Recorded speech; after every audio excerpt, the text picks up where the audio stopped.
Let's get you sorted. So what can we do for you today? Uh, I'm just thinking about what next actually. Mm-hmm. I started MapleStory like a few months ago. Mm-hmm. I was a Scania player back in the day, back from 2006 to like 2013. So I had a big break Mm-hmm. until only a few months ago when Australia was in lockdown, which made me give me 3 months of playing time. Uh-huh. So I was managed to start it up again. So yeah, I managed to have a decent legion, build up a good Hoyoung, which is I decided like that was my third character I made in my journey, and that was to me the best character that I ever played. So yeah, that's my main now, and I managed to get that to 20. So I think all my gear is okay, and I've got decent progression in every where I'm going, and I just wondering where to next actually. Mm-hmm. I don't know whether I should do Mezzo drop gear with this character or try and keep leveling up really hard to do more bosses. I'm kind of unsure where to go from here. Okay. Or like, should I go my Legion? Should I? Yeah, I don't know. Mm-hmm. And so what has your preferences like? What do you want to achieve in the game? You have anything in particular you want to reach?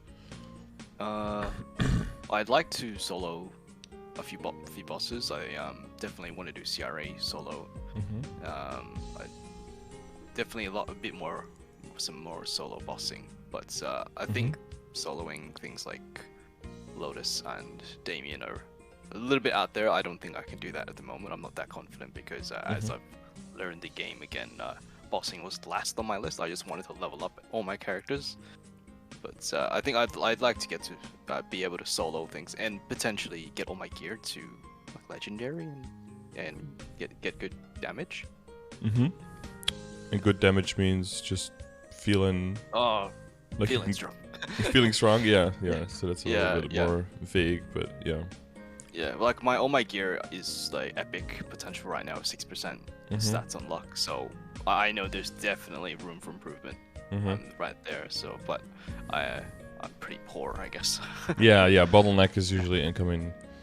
Yeah, you see some people with like really strong gear, but then it's just like farmed on another character and then transferred over. But then sometimes the decisions made aren't optimal either, because if you have like a big mismatch, give a lot of money to someone who hasn't had any before, then it's very often you're not going to make the most efficient choices with it, right? Yeah, for sure. I think that's why I asked. One of my first things I asked you was, do I go Mezzo drop gear or not? Because when I started the count, I Terra burned a Kana, and it's actually my second strongest character at level 215, and it's got like epic gear all the way as well. So I heard a lot about Arcanas. Yeah. And I was thinking, okay, do I bounce between two characters, or do I just go with the main and get that Mezzo drop gear and then fund the Kana later, which then funds everybody else later?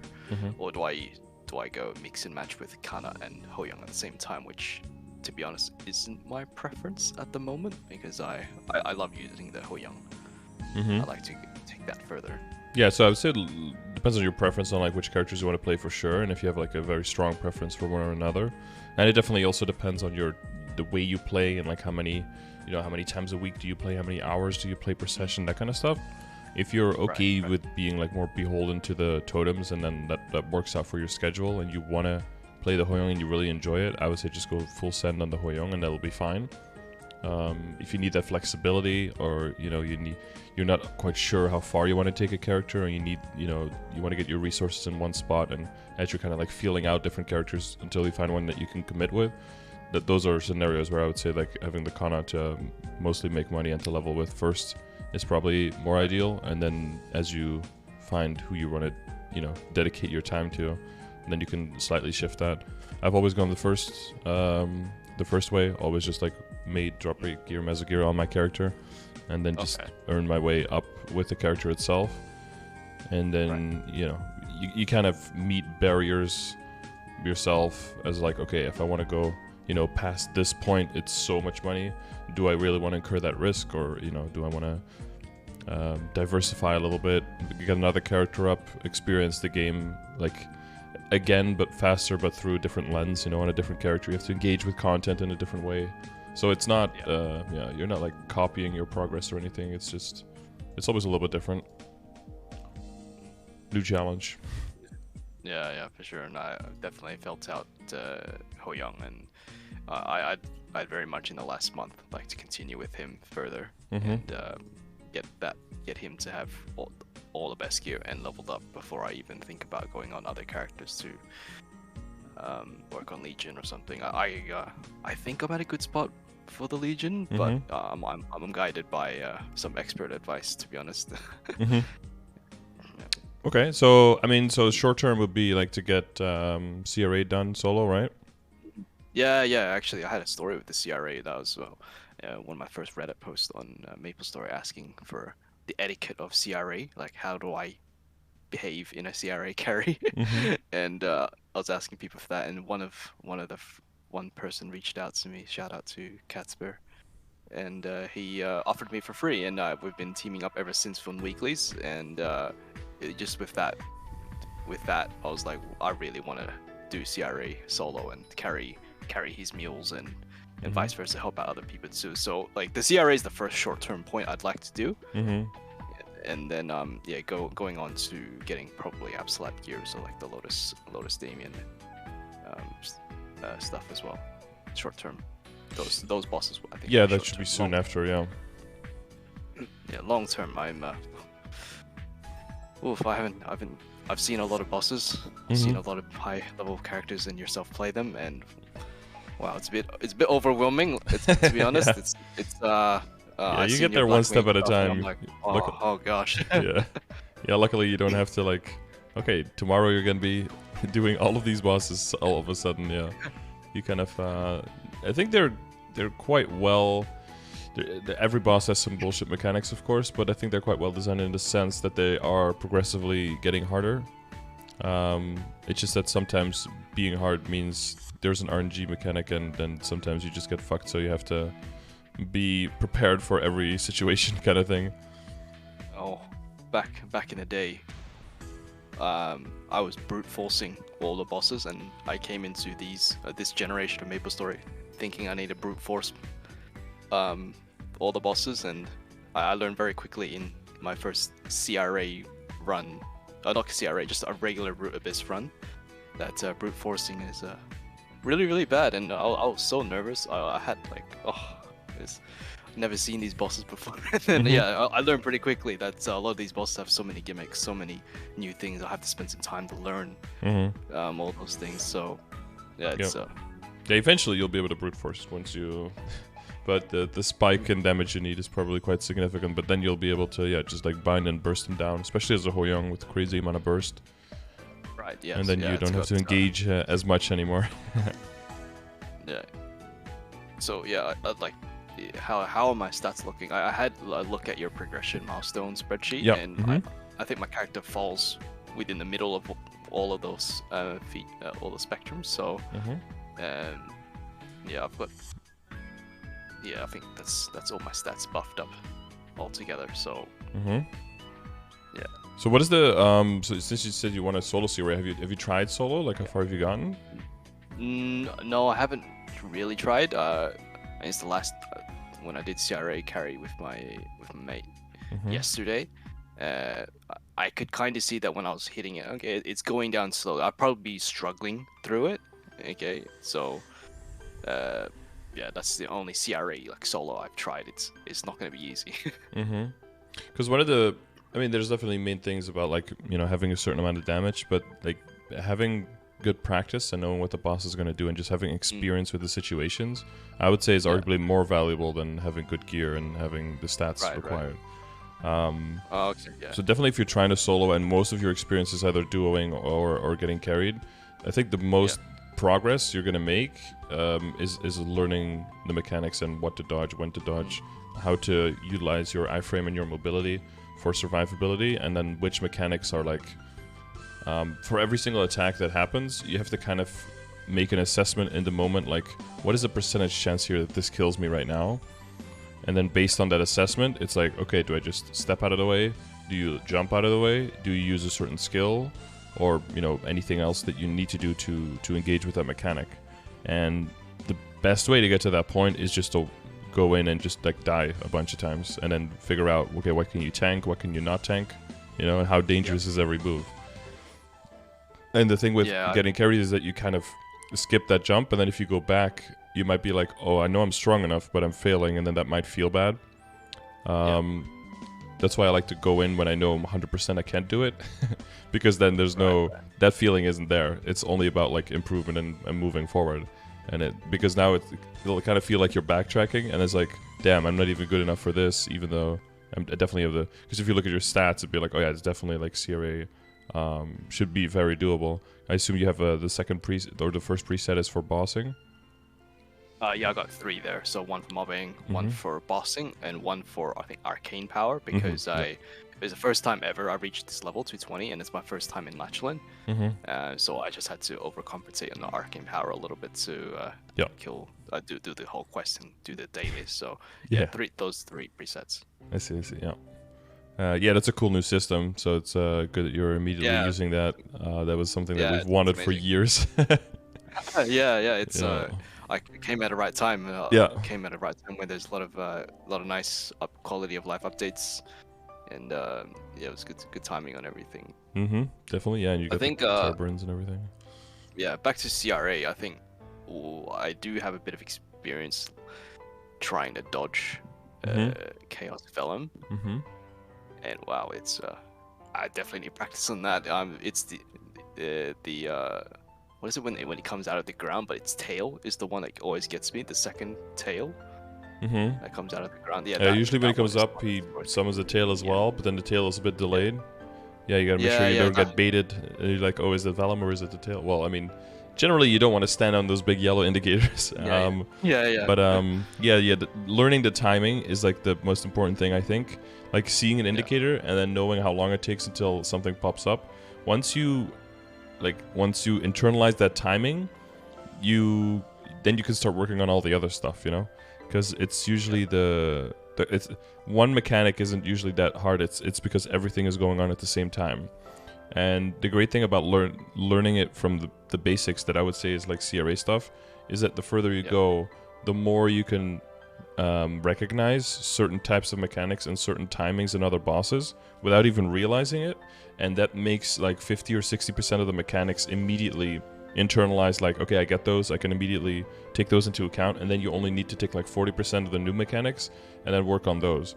And that way, that's why I'm saying like every boss is like incrementally more difficult. But if you start with the solid foundation of like CRA and work your way up into Lotus and Daemon and into harder bosses, some things you'll take with you, some things you won't, but you'll start recognizing a lot of like similar patterns, and every next boss, though being more difficult, will get easier to learn, and you will learn it quicker than someone who's just gotten carried the whole way and then starts learning the boss fight. They have to learn every single mechanic that's going on. Like if you look at Will now, you're probably like, I have no idea what's going on. There's so much stuff. But if you do these bosses like step by step and work your way up, then will be like 40% as difficult probably as someone who just gets carried all the way up to like through Lucid, and then Will is like the first boss to actually start having to do something. They'll be completely lost, and it'll be way harder for them to learn it. So I think it's good to set that foundation. So usually if you really struggle with a boss, my advice is just go in and just try to survive. Just look at the attacks, look at the hitboxes, and just try to run out the clock and see if you can do that. I had a question with with like the weekly bosses. Like if you attempt it and you die in a proper run, you can't go in again for the week, right? Yeah, if you die out, you have for most of the bosses you have 30-minute cooldown and you can go in again. Oh, okay. That's reassuring. Yeah, I think it's. I thought if you used one time, then you're gone. Yeah, no, I think it's starting with Lucid. Okay, chat, correct me if I'm wrong, but I think it's starting with Lucid and then Will and then everything up that you have 1 attempt per day. But then everything up till then is just 30 minutes. Plus you also have practice modes, right, that you can go into. Right. And then with practice mode, if you have buff freezers, for example, then they don't consume your buff freezer even so. Okay. You'll be able to just have 1, technically hard Lotus and hard Damien. Yeah. So yeah. Okay. But there's, there's so a higher in difficulty, but technically earlier to access. Yeah. Okay, that's reassuring. At least, okay, at least I know I can comfortably go in and Yeah, and that's the beautiful thing about try. CRA is just you could try one, try another, try a third one, and then the first one is probably back off cooldown again, as long as you're not like dying out in 3 minutes, right? That's why I think it's good to learn the survivability first, because it's one thing to like learn where you can stand, where you cannot stand, how much damage everything does, and that kind of stuff. And then the second step is you're gonna be like, okay, now I think I know it, and you deal damage, and you're gonna like get like blasted, and then you try to match those two, like, okay, how do I both play safe and controlled and also deal damage? And you have to like weave those two things in together. And then some classes can definitely be way more risky, and then others have to be more careful. Some have to just really carefully play around binds, right? And then just burst hard there. Others can just weave in more damage, more DPM oriented. Hoyoung, I think, is pretty safe in the sense that you can keep your distance, but you are definitely more burst oriented. So it's going to be a matter of like, in what order do you set up your bursts? Typically you start with the summons and the ones with big areas, because then you have a wider area that you can bind the character in while still maintaining your damage. Plus you'll start with the skills that last longer, right? To make sure that everything overlaps at the end, hopefully for an optimized burst. So learning to do that and set those things up while also dodging Vellum and the tails and the rocks falling and all that stuff, that's going to be a lot to learn. But once you get that down, it'll be really, really satisfying. I think that's why I like encourage people to like find parties, and solo if you want to, of course, but like to find parties and do it with people of like the same level, because I think that's a level of like satisfying gameplay that you'll miss out on if you like get carried too far. Because I think like that's a struggle party.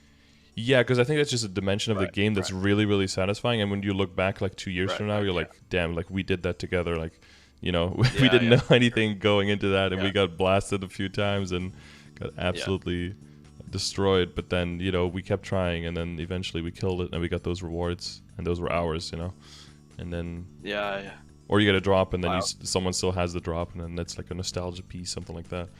Like that'd be really cool. I often tell my mate who's carrying me that he's like a level 50 wind archer, and he like one-shots them on entry, and I'm the one that I came into the map and I just set up all my binds, everything's ready to go.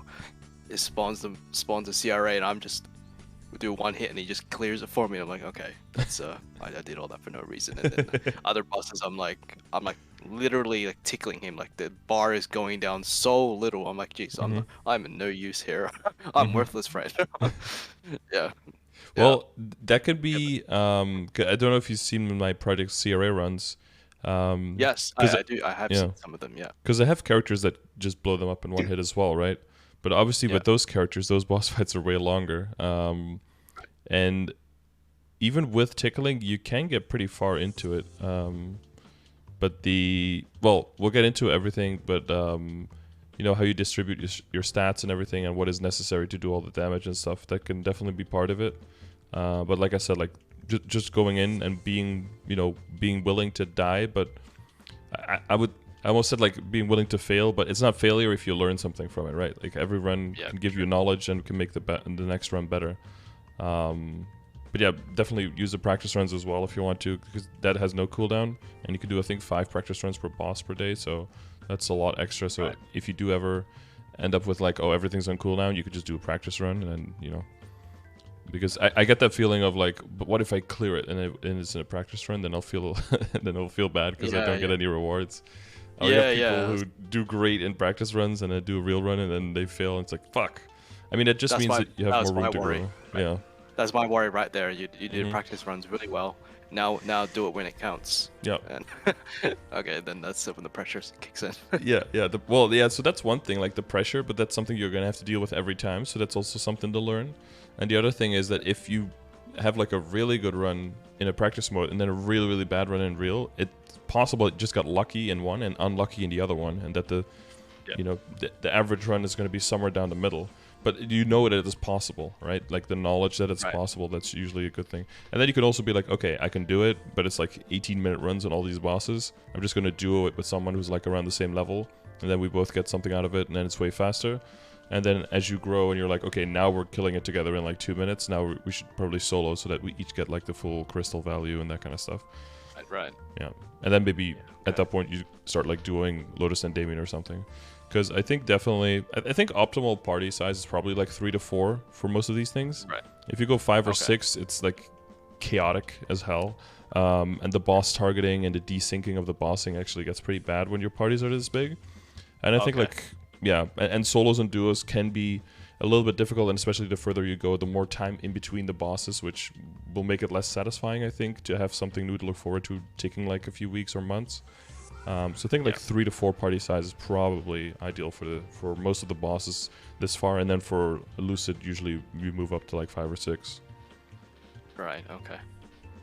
But yeah, hopefully you can find like someone in the guild, maybe one friend, one secondary character of someone who's like at the same level, someone in a Discord, someone in a chat, and then boom, you have a party. You know, hopefully, that's how it works. Yeah. Currently, my mate, my one friend said, one day he'd like to get carried on his mules to CRA, and that'll be my job. So yeah, that'll be one friend. But yeah, I finally joined your guild today or this morning in Australia time. I see. And it's a lot of people there. So maybe I'll reach out when I'm ready.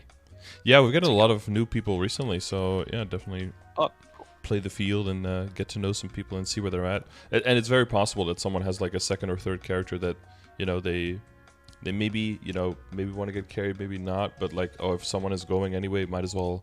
And the struggle has like a decent chance, then it's still a bit more fun. But you know, there's always a level of chance of failure that everyone is willing to accept on an upgrade, of course. And for sure. And the further someone has gone, typically the lower that risk of failure acceptance is, because they're like, okay, I get it. Is it reasonable for me to say, would I be okay to like level myself up a little bit more, like maybe 225, and get my gear a little bit better before I go in, or is that just not much big of a difference? Sorry, I'm having doing it now. Fucking technical difficulty right now. My green screen is going fucking crazy. What are you doing? Green screen. Fucking chill. Yeah, your Twitch is flashing green. Why is it doing that? Okay, I think it's because I changed the camera angle before. And then I have to change the camera angle for MapleFest. Oh well, I watched that. Yeah, the Beam Brigade. The big guns on TV. Yeah, I was watching it. It was really cool. Yeah, it was pretty fun. With some bigger names as well. Jimmy Wong. Well, I watched. I watched a lot of you guys on YouTube. I watch Copper Sun for all his job. Copper Sun. Yeah, I watch him. I watch a lot of your videos at work on the down low, because you're 3 hours long, and I do IT, so I'm kind of like got my headphones in doing stuff, and I love listening to your explanations. When you had your 3-hour patch notes for like the most recent event, I was like, God, this is the best thing ever. Now I got my next 3 hours covered. So I love when I started making videos, everyone was like, oh my God, why are these videos so long? No one's gonna watch this. And I was like, oh, I love these long videos.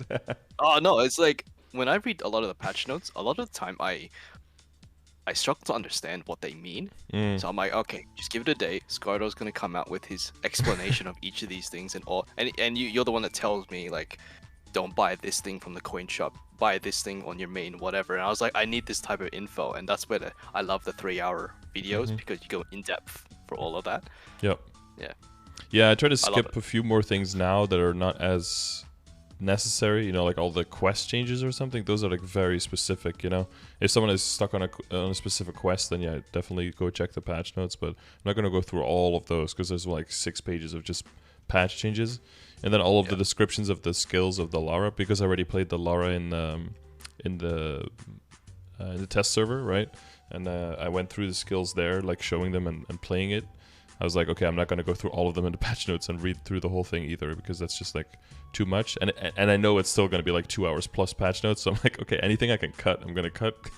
Because maybe maybe like a 2 to 3 hour video is good for some people, but a 5-hour video is not going to go over too well. And the people are like, timestamps, and it's like, dude, it's going to take me like an hour to make timestamps as well. Like, I have things to do. Yeah, no, I go by your just your video. All right, he's up to this part of the notes. Okay, this is where I want it. Yeah. Generally. Yeah, I mean, I got a lot of questions for you after. Yeah. As we progress through it, especially regarding the coin shop and what I should be buying for my main or my Kana. But yeah, I'm sure that we'll cover that. Yeah, we'll cover that. Okay, so yeah, we know what you want to do.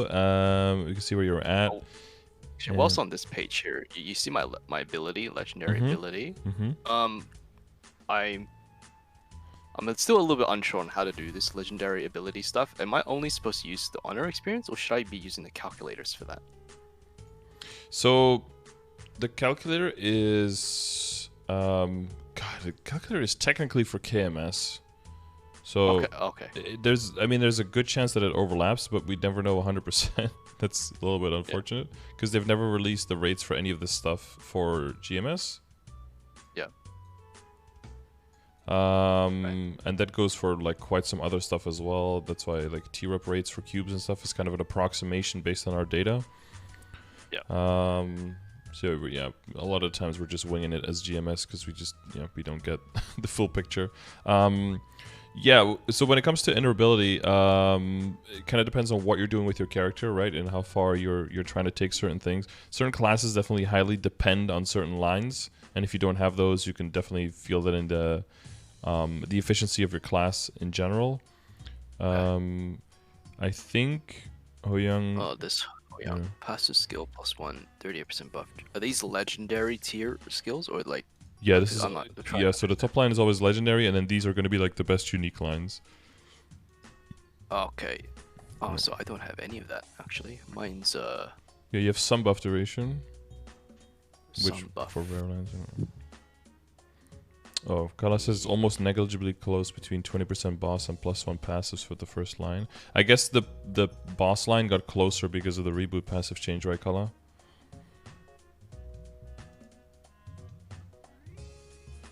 Yeah, I could do insert comment. No, not insert comment. Insert note. Insert note. 20% boss is extremely close. There you go. 20% boss is good, right? Yeah. So you're aware of the changes with the reboot passive, right? Yeah. The final damage things. Yeah.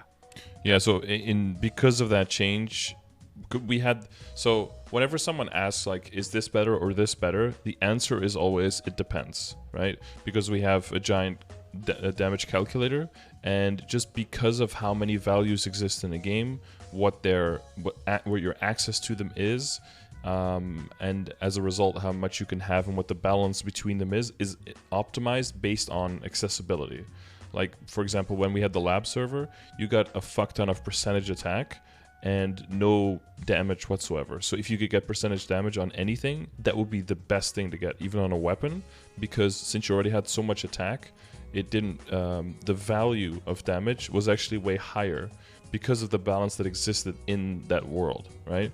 And now with the final damage change, it's basically changed our balance of access of stats, which means that the inherent value of certain stats has kind of shifted with that. So the main thing is that we had a huge clump of percentage damage, right, from the reboot passive before, and since that is gone now, the relative value of existing percentage damage has gone up comparatively.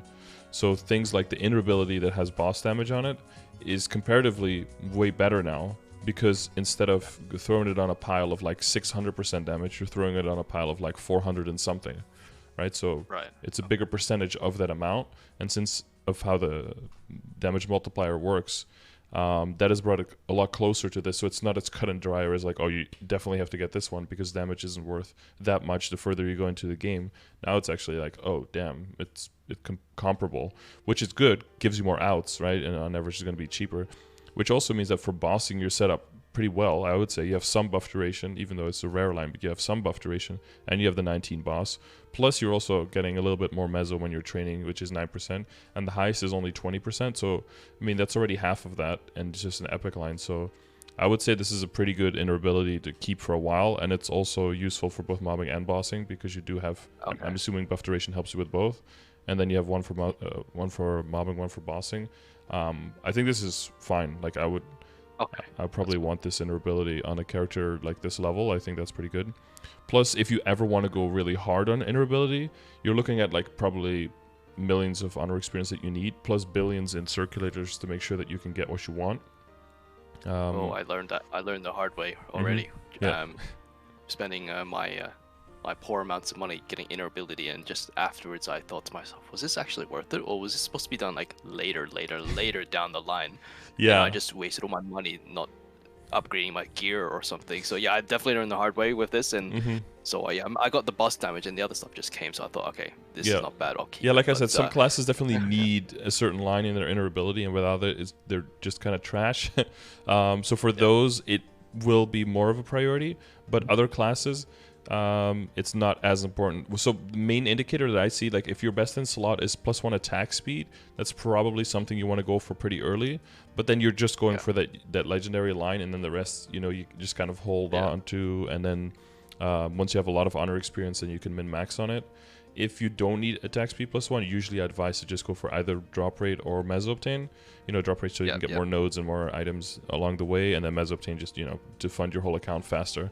So you can get to the point where now you want to commit to it, but then you need the money first, right? Roll the circulators, get a good unique line, and that's where all the money comes in. And then if you roll that, ideally on a day that's a 50% off, like today, and then you can re-roll with the honor experience that you've saved up to get your top line back, and then you can make sure that it's a objective upgrade and not like a sideways or like a half upgrade, and then you have to lose utility for it, something like that. Okay, that's good. I'll keep these lines, which is that's good. That's reassuring. I don't have to touch this for a while. yeah, exactly. Well, the other thing is, it's not that you don't have to, but like doing it would be a very low chance of success, basically. And there's one more change from KMS coming on the way as well. That's going to increase the chance of epic and unique lines when rolling at legendary. So you'll need more experience. You need more honor experience before then anyway. And then once you do get it, and once you do want to commit, there'll be better odds of higher lines as well. So that'll be cool. Oh, that's good. Because 38% buff duration is like a huge pain to get, like 30 buff and 20 crit and like 10 boss and 10% cooldown skip and stuff. Those are like, those are on the list for all of those classes, but those are extremely hard to get. I gotta take a look. Is it the buff duration 38%? Is that a legendary line? Or is that a unique line? So the legendary line can only be the top one, and then for the other ones, the highest you can go is unique. Okay. So 38%. Buff duration. So this one is always legendary. Like the column B is always the legendary line, and then C and D are unique lines. Oh, actually, I see it's not locked. Okay. I could do hang on, view, freeze, one row. I know, definitely Hoyoung. There you go. See, now it's more clear, I think, right? Yeah. For the Hoyoung, I know there's definitely a cycle of skills that I know you're supposed to activate, and then after like a minute, everything restarts and you do it all again. So I actually, I do see a lot of benefit to get buff skill duration 38%. I could see how that would change my game a little bit, not having to always do all the skills again. Yeah, and allowing you to use the scroll and the talisman power to other skills, right? And then for sure, incorporating more in the rotation. Yeah. But more time in between needing to redo everything immediately. Okay. Did you have any other immediate questions about like the first screen, I guess? No, that's one of my big questions already answered. So those the ability stuff. So no, it's all good. Okay, cool. Wait. Actually, one more. Is AK stat, right? Mm-hmm. That's I looked at the progression. That's right in the middle. So I'm on a good track. I'm going all right with that. For 220, seems like it. Yeah, I would say. Yeah, progression I saw it's like 7k to 24k. Wow. How do you get that? It's a big jump. It's mainly what you said. It's like it's a combination of things, of course. Like it's some star forcing, but it's mainly also some potentialing. Definfinitely getting stuff up to unique. The other stuff is that there's also going to be a lot of stat coming from arcane symbols and leveling those up. That's going to start compounding very quickly. Yeah, okay. We'll get to that. I think I have all those things in my document. So all right, we'll keep going down. Yes. You have your link skills here. I guess we can look at those. and then Legion is afterwards, so that's gonna be like connected, right? Yeah. So you're familiar with the command as well, with the links in Legion? The command? Yeah, MIHL. You're not okay. Don't think Well, so. you don't have to be. Don't think so. I think so. Oh This yeah, one? yes. I've seen that. I've seen that before. Yes. Yeah. Okay. Yeah. Yeah. So this one tries to kind of help, like, with what the value is of all the characters. We squeeze Lara in there somewhere as well, mostly for mobbing. A lot of percentage damage to regular monsters. So that'll be very nice. That's pretty good, right? Mm-hmm. Yeah, together with the hyper skill, that'll help definitely new characters level up quite a bit faster. Yeah. I tried to follow a lot of guides with my Legion and characters, so I think I've got a lot of characters in your spreadsheet that's towards the top, but I think all the main ones are covered. Mm-hmm. Yeah, so people Does get that the look okay? you get the Aaron. I think so. We've got the Kai, got the King, Evan, Aaron, C. I think so, yeah. So, well, one of the things, like, and I don't know, do you know with the, you don't have an extra screenshot here with the setup for bossing, right? For your hyperstats? No, I don't have that. Because the one thing that's probably holding you back is definitely when it comes to bossing and doing CRA and stuff, at least for this picture, would be the IED. Oh, right, okay. I do have a screenshot for that. I can tell you what it is if you like. Mm-hmm. Yeah, it's probably like 80 or something, but... for the hyperstat, I have crit rate, damage, and damage all the same as 10. Mm-hmm. And then IED is 4, then boss damage is 7. That's all I could fit it in. Mm-hmm. Yeah. And when you buff up, does that get your crit rate to 100? Or does it say 95? Never tried. Never tried. I think it's 95 is has always been the same for me. 95 crit rate. Okay. Well. Yeah, so it only takes your visual ID to like what 60 or something. I'm actually in game right now. Hang on, let me buff up for you. Like 61 or something.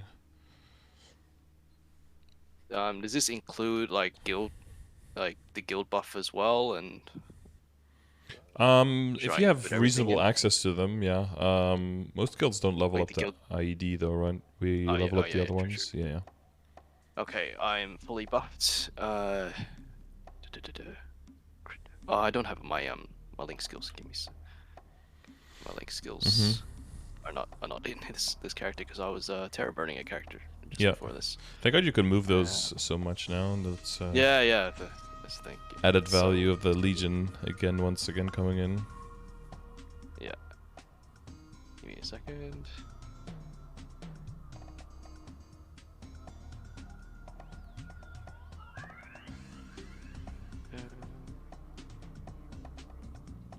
Okay. 95 crit rate. IED is about 59.69. Mm-hmm. Yeah. Crit damage 56. So I think if you look at the progression grid, you'll probably see with the IED, there's probably the biggest difference there, right? Yeah. Right. Oh, functional IED. Yeah, 85 to 93. Wow. Okay, I'm missing lots of IED here. And that's the. Okay. Do you know how IED works? Not really. I just know Luminous is the character I need for better IED. Yeah, the link skill for Luminous is definitely very good. So basically, IED is so depending on how much armor your boss has, which is called PDR, you probably heard that term before. Right. Yeah. Your IED is basically your penetration against the armor of the bosses. Is how you want to see it. Okay. That's how it works on most games, right? So let's say if the bosses, I think 3-door, I think have around 100% PDR, I think. Which basically means if you have no ID whatsoever, you do 0 damage, you get 100% damage reduction. And if you have 50%, then basically you ignore 50% of the armor, but then there's still 50% damage reduction, so you only deal half your damage. Wow, okay, so I am severely behind here. I'm like just above half of my damage going through. Yeah, exactly. So No wonder why I'm realistically, tickling. yeah. So realistically, you want like 85 to 90% of your damage going through. Yeah. Which means comparatively to now, that means you would be doing 60% more damage than you're doing now. And then Vellum has 200% PDR, so therefore it's even double efficiency, right? So if you were to attack Vellum with like 50%, then you hit just once, you do 0% of your damage. So like 56% or like 60% that you're at, you ignore 60% of the 200%, so you ignore 120 of the 200, so 80% left, so you're only doing 20% of your final damage. You're doing a fifth of your total potential damage. And then Lotus and Damien have 300%, so then you need at least 66% to be able to even hit something. So it becomes increasingly more important and also increasingly more valuable to have IED. So that's a pretty important thing. And also all of the sources of IED are added multiplicatively.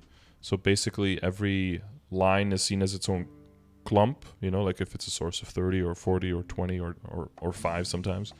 And you basically get that percentage of how much you're still missing to hit 100%. So if you're at 50 and you add 30%, you gain 30% of the missing 50%, which is 15. So you go from 50 to 65. And then if you add another line of 30, you get 30 of the 35% that you're missing, which is roughly 10%, I think, if you do the maths. So you go from 65 to 75. So there's like, it's not really diminishing returns because it adds multiplicatively, but the number will go up less by adding the same source over and over and over again. So like you want big clumps of IED if possible. So like building up like a huge Legion board so you can fill up the entire Legion board with a 40% line. That's really good. Okay. Or like the link, or like, you know, getting the IED to level 10, for example, that gives you like one clump of 30%. So like to prioritize your IED if you're trying to boss, getting the IED to 10 instead, and leaving the damage and the boss damage a little bit lower, comparatively would be way better for your specific bossing damage output. Yeah, and you know, I know you can't really look at the numbers and see the numbers go up, but if you get more experience with the boss and everything, you should see the HP bar going faster, down faster than just tickling it, basically, because that's probably what's contributing in great part to that. Right. Okay. IED. Okay, I gotcha. I'm just typing this down in the document as well. So I have an IED command as well, where you can check like this. So there's the explanation video, which basically comes down to what we just talked about. Okay. And then there's a calculator tool where you can look at what your functional IED is by adding in all your sources, and it'll just calculate what your number is. Because the visual is just looking at whatever skill you use, whatever thing you hit. That's the IED that the game sends out your attacks with. But you can also do boss debuffs, or you can have specific skill empowerments, and those cannot be shown in your window because the game doesn't know which skill you're going to use and what you're going to hit, right? So it's good to know your functional IED. So that means on-hit effect IED that is 100% reliable. So if you have a certain debuff that you're always going to have on the boss, then you can add that into the calculator. Or if there's a certain,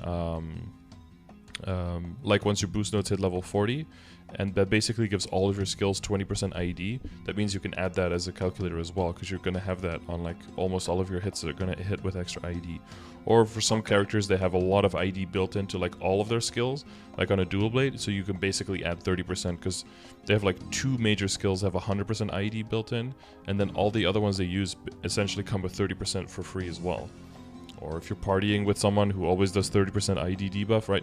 That kind of stuff you can throw into the calculator to make sure that you're like closer to the actual visual IED. That way you can have more accurate representation of what is your, you know, what are you actually applying versus what is the stat window showing. Because for some classes it's very close, and the only thing you're adding is basically boost nodes, and maybe if you get the Explorer Mage, right, the debuff, if you get the Link skill on the boss. But for some classes, there's like 3-4 extra sources that are always applying, and visually they can go quite low. They can sometimes be at 80%, and then functionally they can be in like the mid-90s. But some classes have to almost be at exactly the percentage that the progression grid says. Otherwise, you're just... and again, this comes back down to the balance and the access of the skills, right? It's not that this number is better than another. It's just that with the general access that you have, with the amount of sources that come in, and and you know about games, right? In general, like, you know, IED, the penetration it's all a matter of balance, right? Because if you go too high on penetration, you're probably losing out on damage, and that ends up making you do less damage. And if you go too high on damage and too low on penetration, then you're losing damage output there as well. It's always about a sweet spot, right? Okay. Does that make sense? So I'm looking at so I'm you're, like, looking at it optimizing, closer 85% above IED. Yeah, for 3-door especially, and then for Vellum you want to get closer to 90 on the functional, yeah.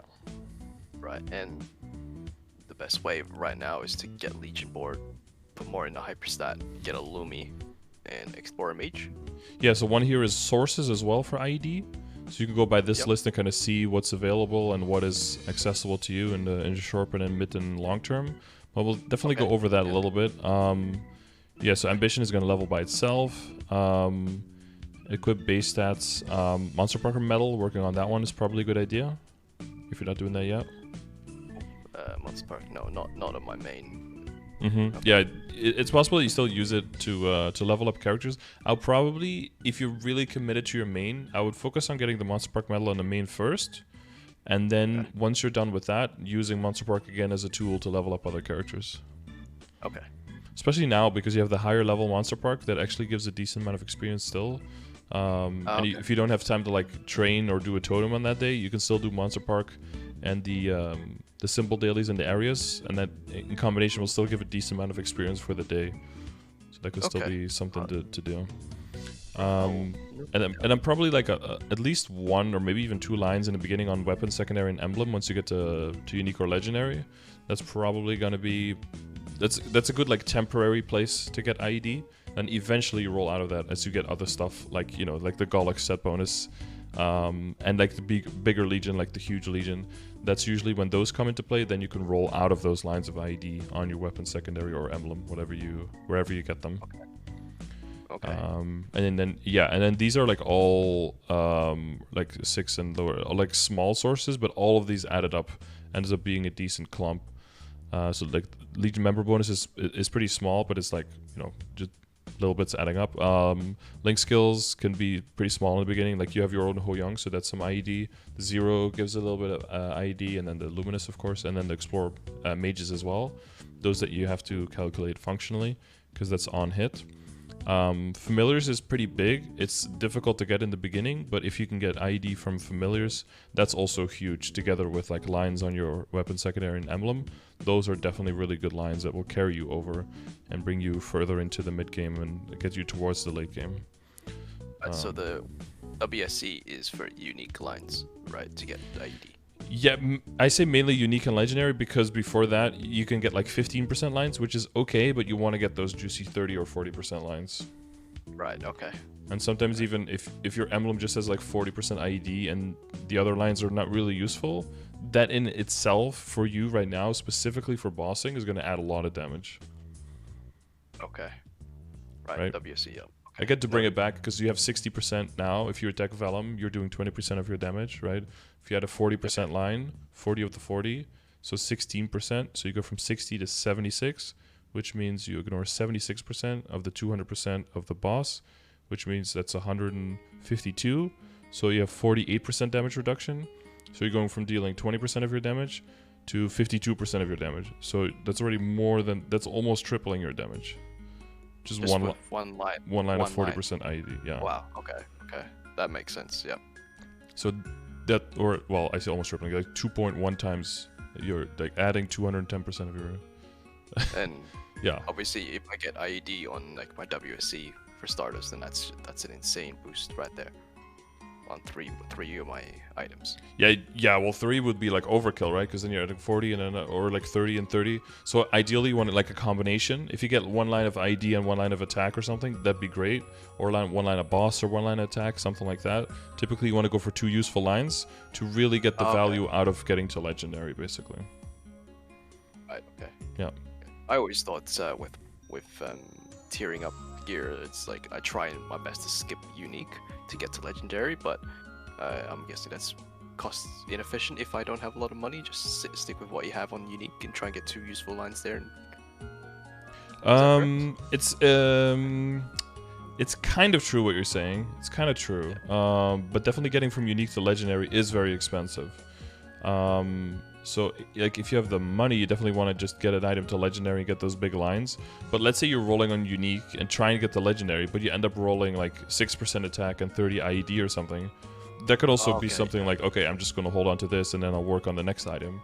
Because if that's pretty close to what you're looking for on legendary, there's no need to tier up because you'll spend a lot of money and then money re-rolling to get virtually the same as like what you have, right? Some people definitely are like, okay, I want everything to be green, you know? I was definitely on that boat, but hearing you explain that makes sense actually. And then if you roll like 15% strength or something or 15% luck in your case on unique, and if you go into legendary, you would have pretty much, you're like, okay, I would have settled for 18. It's like, but you hit 15 now, then you can save yourself like 600-700 mil on average per item by just sticking to the 15. But I hear what you're saying, because if you go this hard on legendary and try to get on the WSC and get them to legendary, that means you can keep all your other stuff basically on epic for quite a while and focus more on star forcing on them instead when the events come out, and you don't have to go as hard on their potential. And then when you do go hard on the potential and you know for sure you want to go into Hoyoung, usually that's when I take the accessories and bring those to legendary one at a time and basically skipping unique like you said, because that way you don't get used to like the 15 and the 18% of unique, because then if you have to go to legendary from there to get your strength and your to get your mesoptane and your drop rate, then you have to kind of go down in strength again or in power again, because you're losing that stat again in favor of the utility. But if you go straight from epic up to legendary, you're not losing anything there. You're generally even gaining. You're going typically from 6% to either 6 or 9% and the meso and the drop. And then that's because you're relying for your damage on your WSE, on your symbols, and on your nodes. That's where your damage is coming from, and your accessories are just there for the utility and to add a little bit of damage, but they're not your main sources of damage. That makes a lot of sense. I actually, you brought out another question to me. I thought that I've always had, because I watch a lot of I watched an Arcana video and they said all their gear is like meso drop, of course. And I was like, well, how does this kind of one-shot monsters then? If all your gear, technically nearly all your gear is. There's no damage on anything. Like, what is killing? Yeah, I thought, I was like, how they said you do it with your symbols, but I'm like, well, I'm upgrading my symbols, and I'm like, that doesn't do as much, but but then the way you say it balances out with your WC to get all the damage lines, and then the rest is just utility. Yeah, that makes sense. I understand where you get the damage then. Okay. Yeah, and that ties back to what I was talking about, like the balance between the sources and what makes your damage go up. And like the biggest way to make your damage go up, or the most impactful way, is final damage, right? Now everyone visibly also has more final damage, so I think that'll sink in more like awareness-wise for everyone. But like your final damage, again, that's like your visual final damage. That's not your functional final damage, right? Because if you're attacking something with a certain skill, and that skill is like boosted to level 20, then you're probably getting 40% extra final damage on that skill. And if you have the arcane power increments of 10 or 30 or 50, right, you need 10 or 30 or 50% more final damage on all of your skills. So your actual final damage output, if you add 50% final damage to this, then you're at like that's also, well, final damage is also multiplicative, right? Because it's always final. It looks at everything you're already doing and it just adds that percentage to it. So your visual final damage now is probably like 300% or something if you're in Arcana attacking with a boosted skill. Right. But again, that's like functional final damage, but that gets into like weird numbers. And then if you're fighting certain bosses that aren't arcane power bosses, then a big chunk is taken away again. And that's why it was a big jump for people going into the new areas in Grandis, because all that, that 50% final damage that everyone got used to for so long in Arcana is just completely gone immediately. Plus it's replaced with another system where we don't meet the requirements, that takes longer to build up, that's harsher, and and everything has way more HP, so it's like a giant wall you're just walking into. The sacred symbols? Yeah, it's sacred symbols, exactly, yeah. Right. It gives more stat, but it takes way longer to level, you have fewer per day. And it builds up slower because you just get 10 per level, even on the very first level, whereas Arcane Power starts with 30 the first time, right? So you always get that big bump as soon as you complete those pre-quests, and then the first levels are basically for free, but the Sacred Symbols max out at level 11, so the incline is so steep. Oh, right. I think at level yeah. 6 or 7 or something, I think you already need like 500 or 600 symbols. Whereas for Arcane, the last level, 19 to 20, is only 370, and you can get way more per day, right? So it's a completely different picture. Yeah. That's a long time to level up a sacred symbol. Yeah, because we get 10 a day on the first one and 5 a day on the second one at this point. And now this is the first event where we can actually get bonus in the event shops, and we can actually buy extra. I was when I watched your patch notes, I was actually really curious when you kept mentioning the sacred symbols as everyone must get this if you can.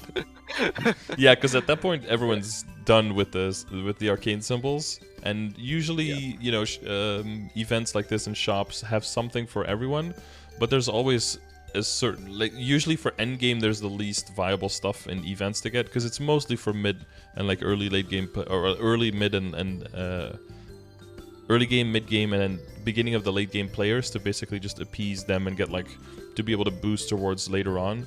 But for end game players, the amount of options there are typically pretty niche. Like, you know, there could be like a black circulator or something for like a 1 in a billion chance of hitting something nice, or those black flames that, you know, allow you to keep the previous flame if you don't like the outcome, with like a tiny chance of maybe making an upgrade. You know, there's typically resources in there are just to help you level up your mid and early late game characters a bit more, or get them some equips. But it's now there's actually for end game players also something that they can objectively all get, and like, oh, this is really nice to go for. So yeah, so that's cool. Amazing. It's a great coin drop. yeah, exactly. Yeah, well, if it has something for everyone, then everyone wants to participate in the event. So, and I was actually there's a lot of ways of building coins as well. That's cool. You don't have to go out of your way too much. Yeah, I think when I started, I was the second half of the Neo update, so I only had 1 Terra burn, and I obviously missed a whole half of the coin shop there. So this is my first time in a coin shop event where I didn't even know about event rings until like yesterday, and I didn't realize how good they were. So yeah, being part of a big long event that has a coin shop that I start from the beginning to actually get these in-game equips is actually really exciting. Yeah, you'll have so much more buying power at the end and choices of what to go for. Yeah. Okay. Yeah, because we're almost coming up on the hour, so we gotta make sure that we get through everything we want to. So for I guess we were on Legion and Lynx and everything. So the general order, and because you see my commands and everything, general order makes sense. And and you were Terra burning. What were you Terra burning? Like just now. Yeah, I had a Kaiser because I wanted to play that character. Yeah, but I think the second half Terra burn I might try and do something that's actually more worthwhile. Like for your account, you mean? Yeah, for the account. And did you have any ideas? Well, it would be a Luminous, I'm thinking, or I think looking at your grid, you could be a marksman or a mechanic or something like that. But I'll have to dig a little bit deeper to see what the next best thing is. I'm thinking Luminous for the IED. Yeah, that's probably not a bad choice. I think it's an okay bosser as well, because I mean, there's going to be good value on it, getting it all the way to 220, right, for the free stuff. Yeah. But at least 210 for the level 3 Link, and then, you know, if you want to go further, you can go further. I think they do well. Did Project C-Ray with them not too long ago. They're definitely stronger than I thought they were going to be. And most of the characters were like around the stat, right? Like around low 7k, like anywhere from low 7k to low 8k stat. But the main thing is that I have that Legion backing up, which means way more IED, boss damage, crit damage, you know, all of those peripheral stats. Peripheral not as in like bad, but like peripheral like on the outside of the Legion grid, right? When those stats start coming in, that definitely makes every new character like very strong. And but yeah, again, like I've gone through the process of trying the bosses hundreds of times, so those mechanics are like very known to me.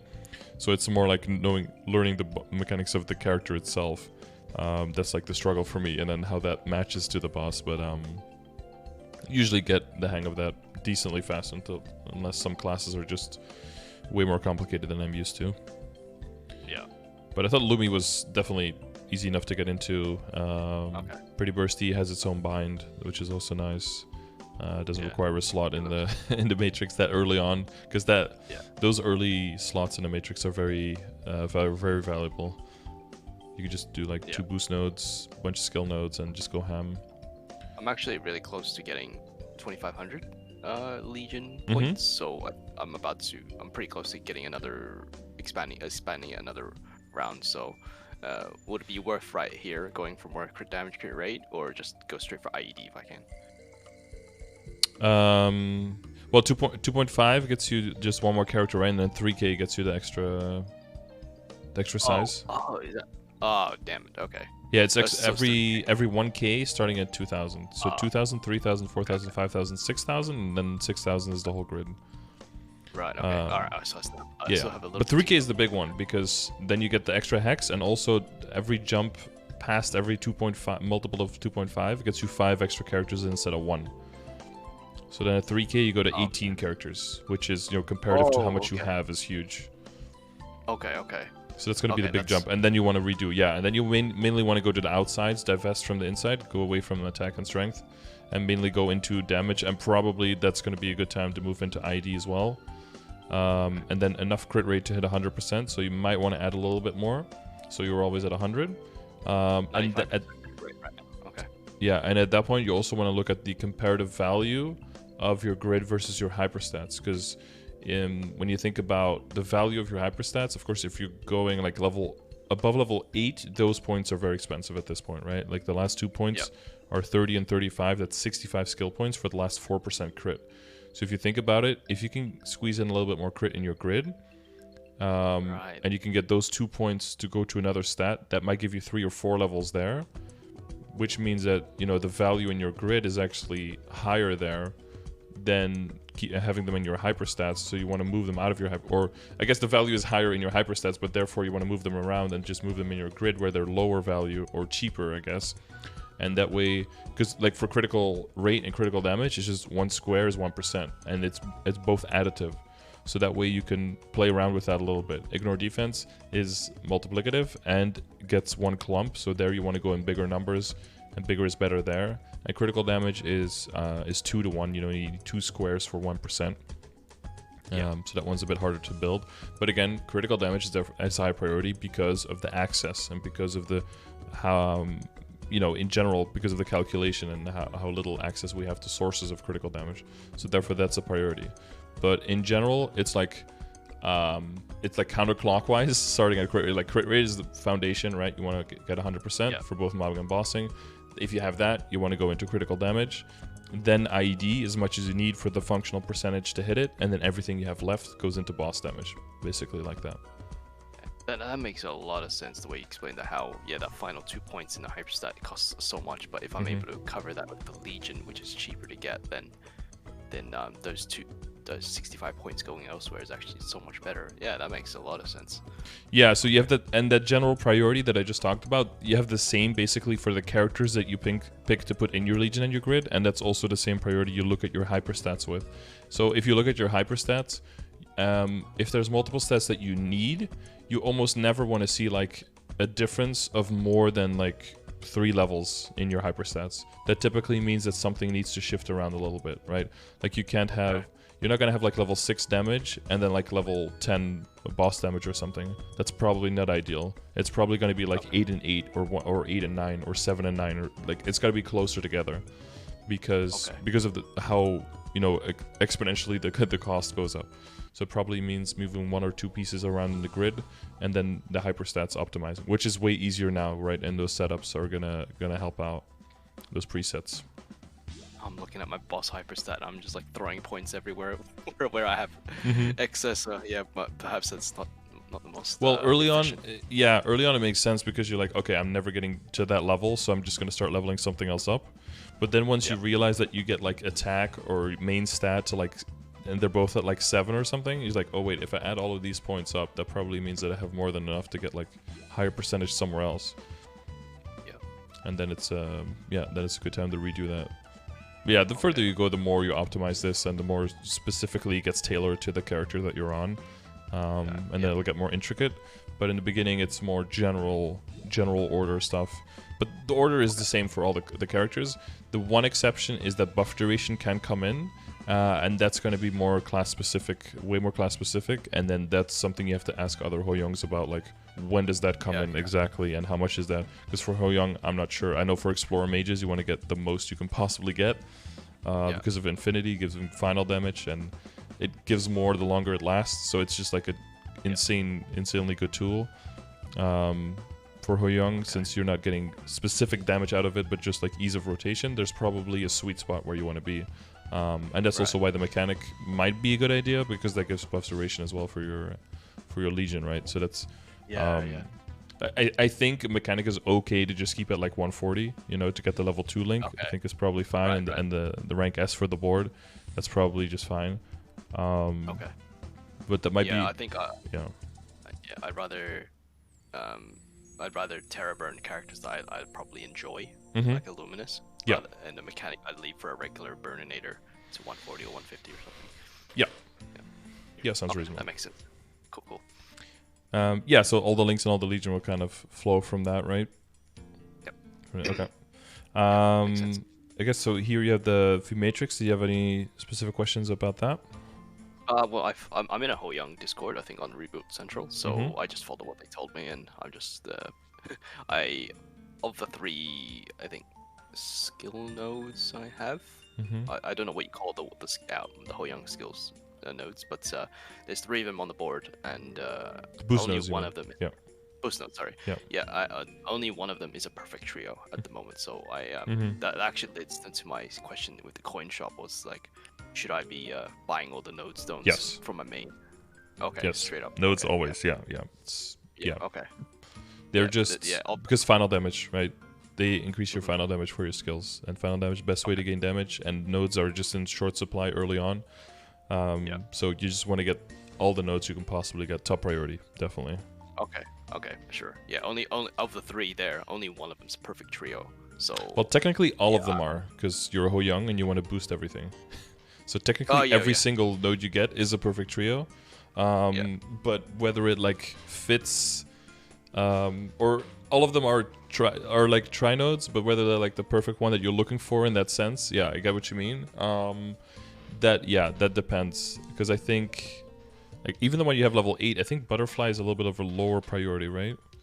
Yeah, that's the one of them. I think that's the attack node that I have with the fan, and what do you call it?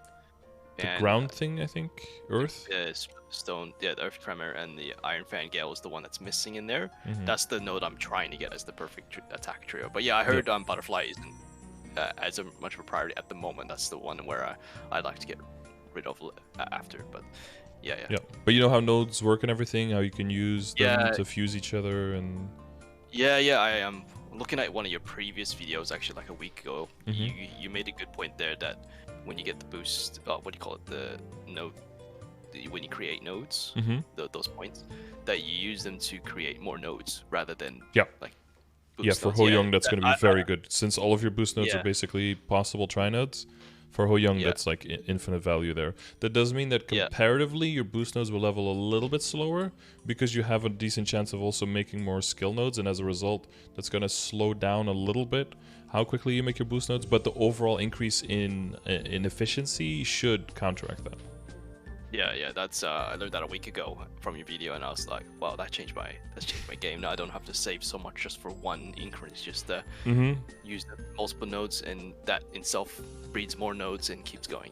Exactly. It just keeps going down, and you're like, oh, I don't want this. Disassemble more, make more, disassemble more. Make sure you don't waste too much time doing that. But so this is also a thing that you can do as a general trick for you and for everyone. If you do Terra Burn a character, but you know that you don't want to continue the character, but you still get the untradeable nodes, you can open up all the nodes, level up, even if you get experienced nodes on something, extract them all, make node stones with them, and then trade those node stones back to another character. And that way you can still get some of the value out of the Terra Burn. If you're not even, I would keep the special nodes on the character, right? Keep the skill nodes, but like all of the other nodes, you can safely get just like siphon off of the character, and that way you can still get the value to fund other characters with, because nodes are just so valuable early on. So that let's say my Kaiser, who's going to get like level 210 perhaps, he gets a few nodes as a reward. They're untradeable, I'm guessing, and then you use that. So you can open them, and then use them and disassemble them, use them to craft those node stones, and those are like the tradable ones again. So you can put those back in storage. That makes so much sense. Yeah, which, you know, for endgame is not really, it's like almost not worth your time, because it's like you can get like 20. I think though, the efficiency is pretty high, if I remember. Like if you got 80 nodes and like a special node, I think you can get like 50 nodes out of that or something. It's like decently high. So I would say that it's worth it pretty early on, especially if you know you're not going to commit to that character anyway. For me, like, yeah, I have enough in the storage, so it's like too much work to go through all that. But yeah, but it makes sense. That's actually mind-boggling. Yeah, if you go all the way to 250, you actually get a decent amount, and that's very valuable, and will definitely return as a lot of value for your main character. Right. Okay. I'll definitely do that actually on my Kaiser. Yeah. Definitely. Depending on how fun the 5th job is, right? If it's like, oh my god, this is so much fun, then yeah, perhaps. Maybe you want to keep I'll see how far I go now with the coin shop nodes, and then if I'm still lacking, all right, I'll funnel some over. Yeah. For sure. Yeah. So nodes, I'm okay. Yeah. Yeah, and I guess Sharp Eyes will help you get to the 100% once you have room for that. Do you see should I buy an extra slot for Sharp Eyes, or should I just wait? I'm usually not a fan of buying slots, because once you start doing that, it feels like you always have to, because otherwise whenever you need to wait 10 levels before you actually get another slot, right? So, but I'm like super frugal with my money and very patient, so that combination, it just doesn't fit my personality to do that. People who like farm or have a lot of money and they just, you know, they want to go as fast as possible with their characters, then it makes sense to do that, because the slots aren't that expensive. But some characters definitely benefited more from it than others. Right. Mine's 150 million to open up another slot. Is that? I guess that depends on me if I'm willing to. Yeah, it depends on your spending pattern and in your income level. Like if you're doing Ursus and Maple Tour and then just training the character, and that's basically all your income right now, then I feel like that's pretty expensive. But if someone has like a farming kana and they farm like at least 20 hours a week on the side, then that's like peanuts. Then that's a brain dead upgrade that you definitely get. So it totally depends on your level of income. Yeah, okay, true. Alright, cool. So I'm guessing your situation is probably a bit expensive, I would guess. Yeah. Yeah, so you got Earth Boost, Humanity Boost, that's what it is. Heaven Boost, you got a little bit of everything. Yeah, the general order, they've got that out there somewhere, right? The general priority order for stuff, Yeah. The Clone Rampage would be the best skill node to level up right now. Yes, yeah. And true. I guess also for your because I'm looking at your passive skills, you don't have the ID one leveled there as well. And since we're a little bit, I guess so. Yeah, I don't have that actually. Since we're a little bit struggling on the ID, that could be worth looking into. 15% ID. Okay. On pretty much all the basic skills, right? Yeah, on all the attack skills. Okay, there's something. And now I'm just gonna look at what's to take off instead. Yeah. I'm sure I can find something. But yeah, okay, yeah. There's a 15% ID right there that I can. Yeah, passive hypers are also like one of those things where it's not in the active lists, but it's like in the or in the passive sources. Hyper stats. Wait, where did I put the? Oh, wait, passive hypers. Why is it an active sources passive hyper? I guess because you have to actively take it. I don't know why I have passive hyper skills in the active sources. Which is a little bit questionable. And boost nodes. I don't know why that's an active. Maybe I'll have to revisit this at some point. Yeah, but the list goes on here below, right? So there's always like small things that all add up together. Yeah. So in the beginning it feels like, oh my god, like I need so much, and then in the end you're like, oh my god, I have so much. Which ones? Then you just pick all the biggest numbers, basically.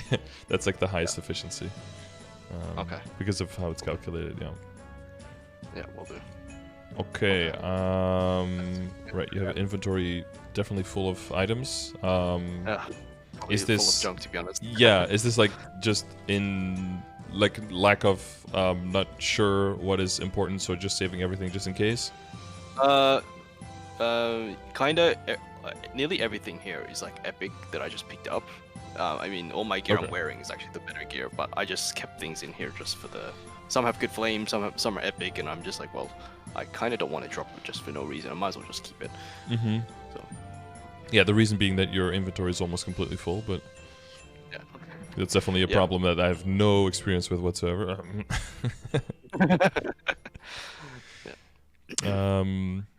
But yeah, I mean, as like I'll cleanse it soon.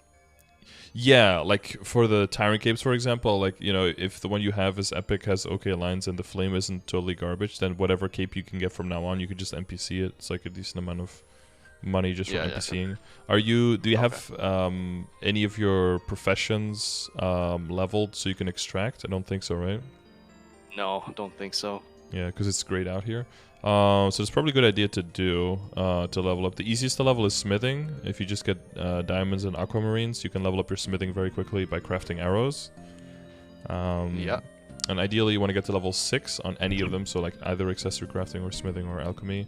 And that'll allow you to extract basically items of any level. And what does that do? You extract. So it gives you item crystals, and then the item crystals you'll need later to level up skills and to craft certain stuff. Plus it can also give you Philosopher's Stones that you can NPC for 300k each, and that are also used in crafting, but you don't need that many of them, so you can basically NPC them, which will augment like the value you get back off of every item that you extract. Because like the rates of getting the Philosopher's Stones is, you know, high enough that it makes you make way more money than just NPCing your gear. So in the long term, it's going to end up giving you, well, possibly billions, honestly, because I think the last time I was on my mom's account, she had like 2 stacks of them somehow, which she had to NPC for like, because I think they stack up to like 9,000 or something, and it's 300k each, so, you know, it's like a lot of money. Yeah, if you... I'll add the list too.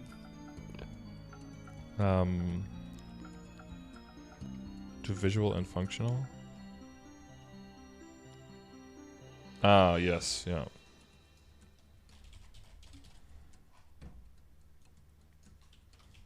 That's what I was going for. Thank you. Yeah, so if you keeping stuff that is epic is definitely a good idea.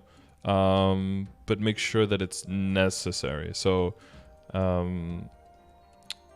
like you already have like your top and your bottom epic. So keeping like an epic overall, what are you going to use it for? Yeah, true. Like it doesn't have future use. Stuff that is, you know, like an epic belt, that's cool, but you already have an epic pink bean belt. You know, the pink bean belt is going to be star forced up, transfer hammered into the superior, and then graded up to legendary.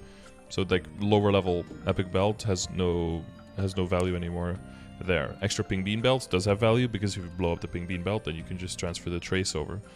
So if you want to keep any belts, I would keep extra pink bean belts. Again, up until a certain max, you don't need too many, and you mainly only want to start getting them once you're trying to get pink bean belts to 21 stars. So that's not yet, you know, we're not quite at that point yet. So that means that at this point, there's no need to keep like any belts basically. And then for every equipment, there's kind of like that same rule. I think the only exception would be like, so I wouldn't hold on to too much at this point whatsoever. The one thing you can do is hold backups for stuff that you know you want to get to 17, but you don't ever want to have to safeguard, because the backups are decently easy to get. So maybe like your earrings, I mean, we'll look at the stats later, but you're probably going to keep these earrings and probably get them to 17, and I'll probably stay drop gear. And because the next earring is the superior earring after this, which is like a huge jump. So you're going to keep these for a while. So, you know, you don't want to have to like safeguard the will-o'-the-wisps, right? That's like... Oh, I actually didn't update my photo there, but so I got the sub earrings. Oh, you got them already. Okay, cool. Yeah. I think it. I might have it. It actually might be in the document actually, but on the visual there, it's I'm wearing the. Okay. Yeah. Yeah, I see that. Well, with the inventory, I think you have at least 2 reinforced, and I think the rest are solid and cracked here. Yes. Yep. But yeah, so reinforced earrings are a good thing to keep, because those you can use as fodder to transfer hammer into the superior once you're going for high, and those have a decently low drop rate that it makes sense to hold on to those for a while, because it doesn't clog up your entire inventory, because you're not going to get like 100 of them. But it might take a lot of time. There's a huge time gate there to getting enough of them as a resource, and you don't want to have to buy them from the shop for 450 each just for transfer fodder into superior. You want to keep those coins to be able to buy extra superior in case something goes wrong, or for backups for the reinforced ring, because there you don't really have anything to transfer hammer into, so there you have to go on the item itself. So basically for most of the superior stuff, you want to look at 10 levels lower and then save that stuff up, but only if you're going for really, really high, right? So if you're going for like 21 stars to transfer into 20 or something like that. So until that point, it's usually fine to just use whatever you already have and transfer that over, you know? If you get your belt, your current belt to 16 or to 17, and then you transfer it over into the superior, and then you get the superior back to 17, that's cool. And then you have to get, you know, you have to get all the other stuff to 17, all the other stuff to legendary, and then you can start thinking about getting extra belts and getting extra whatever, or wherever you have the most backups, and then be like, okay, now there's an event 5 and 15, now I'm going to try to get something at 21. If it doesn't work, it's whatever, you stick with your same situation. If it does work, now you can transfer over and then, you know, work on the potential whenever you have the money. Okay. So for some of those things, you want to start saving up early, and for others, you can just, you know, still do it down the road. You know, stuff that you typically want to start doing immediately is, so like the reinforced rings and probably Kana treasure rings by doing Princess No. That's also a good one to start building up early, and doing Arcarium, normal Arcarium every day. Maybe even on multiple characters for the primals, so you can maybe make Meister rings, but mainly on your main character to get the Dominator pendants. Those are all going to be very valuable. Right, okay. Because that's the fodder that you would go into the superior pendants with, right?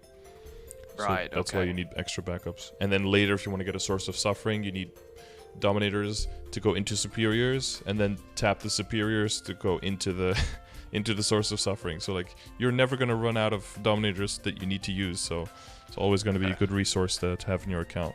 And because we don't have trade, you know, you need to stockpile all of those, so... Okay, sure. I'll do Arc every day. yeah, it's just a very solid daily. And if you can scale that up to multiple characters, then that's also highly desirable for the primals. And also he has a small chance of dropping the wealth and the experience potions, the 2-hour ones, that can help you get more efficiency out of your time. So there's good value in that boss in general. Plus in the beginning, the drop rate is terrible. So, you know, you can double your drop rate by just running it twice a day instead of one. That's how I look at it. Sure. Yeah, so yeah, I guess with the shoes and stuff, if you already have an epic one, that's probably going to transfer into the next, and that's going to transfer into the next. So like with one epic, you're good there. What is the next shoe and glove? Is it Absolab for me? Pretty much. Yeah, some people, like, depending on how bad they are, some people will move into Necro from Neon or maybe into Cygnus for a bit. But yeah, if they were like decently upgraded already, then you basically, the next one is Abzo. Yeah, you might move into the 150 glove, and then from the shoe, and then from there into the 160. But you can buy those. I mean, you can either get them from Ranmaru, right, or you can buy them from the shop. Like the shoe you can buy in the Rudabis shop, and then the glove you can buy in the Magnus Castle shop. And then you don't have to stockpile those. So I've got a shoe and glove from Ranmaru already. Are they the same class? Well, they don't have to be, I guess. Yeah, you can just transfer them over. Yeah, they're for thieves. Yeah. Well, they don't have to be. They can also be for mages or whatever. Like, it doesn't matter. As long as it's the same type of item, then you can transfer over. It's from non-flame advantage into non-flame advantage, so you could technically already do that, because you're not gonna like lose anything from losing the Pencilier set bonus or whatever, right? Yeah. So they'll be higher level, so hopefully better base stats, and then you can hold on to those for a while until you get the... Then if you do want backups there, and you do want to transfer over, because that's the main thing moving into Abzo, is also like, are you getting the Abzo and then transferring it up, or start forcing it up straight up? Or are you doing the fodder way and also moving into the CRA stuff? From the level 50 stuff, 150 stuff into the Abzo stuff, after getting it Star Forced up. I think the main determining factor there is like, is there an event and when are you getting the Abzo stuff? You know, if you get the Abzo stuff just before an event, then you might as well just do it like that. But if you have an event now, earlier, before you have the Abzo, you might want to prep the gear a little bit. Okay, yeah. No, I've only just started doing, getting carried to Lotus and Damien only yesterday. So I've only done one try at those. So I've only got like 1 and 2 of those. What do you call it? You're doing the weeklies to be able to buy the stuff? Yeah. Yeah, so it's probably fine to like move into the 150 stuff and probably try to get like the next 5, 10, 15, try to get it up to 16 stars. Yeah, and then move over to Abzo. And then if you have Abzo Lab, you transfer it over. If you have Abzo by that time and you can afford them, then like move it into the Abzo and try to get the Abzo to 16 at least as well. Maybe to 17 if you have the money, but probably just up to 16. Yeah. So if I had to guess, I think most of your stuff is probably at like 12 or close to 15 stats, maybe on some pieces. No, I think majority. Actually, no. Most CRA I did the last event. 15. Only one didn't make it, but yeah, that's what I'm looking at right now. Well, so the things that only go up to 15, it's fine to not even get to 15. It's fine to keep those things at like 10 or 11. Because the gains you make star forcing up to 15 are actually garbage. It's mainly once you get past 15, that's when the real stuff happens. So if you are planning to get stuff past 15, then get them to 15. If they can't, then you can keep them at 10 or 11. It's totally fine. It's very inefficient to get like 15 on something that can only go up to 15. So this event, I know there's a 5, 10, 15 coming up, right? Is it so worth a lot of my items try and get them as far as possible? Yes, but as far as possible is very vague, right? Oh, as in like to 15. So getting stuff up to 15, that would be like for a 30% off event. If you have a 5, 10, 15 event, you want to, as much as possible, get things past 15 to 17, because that's the highest you can safeguard, right?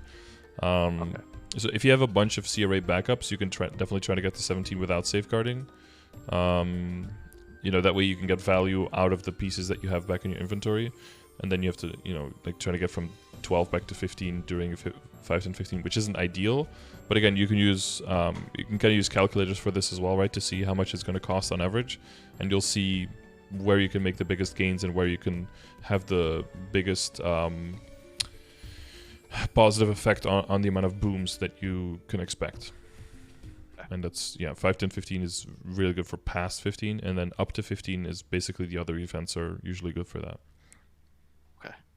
Yeah, unless you have like brute forcing it with billions and billions, and you have major CRA backups, then people will use like 30% offs also to get all the way up to 22, because they don't care about how many booms. They just want to click and just get it up there. Yeah. No, I did that in the last night troop event, and I was very sad that my last item did not get to 15.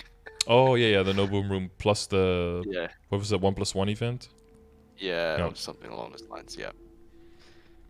Yeah, those events are really good for Legion mules. Oh, you got like a boss flame on the shoe. I do. Well, the 5% all stat is typically not something you see in items without flame advantage. So it's probably from like an elite boss or something, right? Yeah. That's where most of the epic stuff comes from anyway, so. Yeah, to be honest, I don't really understand flames. I just see the green numbers on my main stat. I see all stat, and I'm like, okay, cool. That's how it starts, yeah. Yeah, we can get into flames a little bit. But I guess like, for general order, so so when we're talking about upgrading stuff, in general, if you can Star Force on your item that you're going to keep on the item that you want to eventually have, that's the cheapest, but that's typically also the riskiest. So then, safeguarding comes in as an option to omit that risk, but then that makes it the most expensive option usually. So it's always a matter of what is the risk and how much am I willing to take. And then the calculators just come in a lot of times. If you check the calculator, like, okay, what if I take this event, get this item to 16, transfer it over, and then take the other item from 15 to 17 during that event. And you can always just look at the average cost and just see what is the most efficient for your situation. In general, if items are not upgraded at all yet and you do have access to fodder, I'm like, just send on fodder because you don't have to safeguard at all, especially if you're aiming towards 17. Just try to get stuff up to 15 until there's a 5, 10, 15 event, and then send it to 16, transfer it over, 16 again, and then just safeguard the last level on the final item, and then you're good. I think that's like the general way of probably looking at it. That's efficient. The other thing is that we're looking at possibly a cube sale as well, maybe just before the 5, 10, 15. That'd be nice. That'd be nice. Next Friday. Well, the timing would be less than nice. I think a lot of people would be a little bit annoyed having like this giant plan for Star Forcing, and then 2 days before it, there's like a cube sale. If that does happen, it'll definitely be a matter of trying to get your, basically mainly your emblem to legendary. For the secondary, you could also, I don't know how close you are to Princess No to getting that secondary. You could also say, like, I'm just going to keep this one epic right where it is and just start working on the Princess No secondary, because that'll eventually be the one you want to end up with anyway. And then weapon-wise, I definitely wouldn't get this one to legendary, because the weapon is pretty much the first upgrade you're going to make for Absolab. And then if you transfer hammer, the potential gets broken down back to epic anyway. So then all of that money will be lost again, right? Because the main thing with an upgrade is like, how much does it cost? How much does it bring you?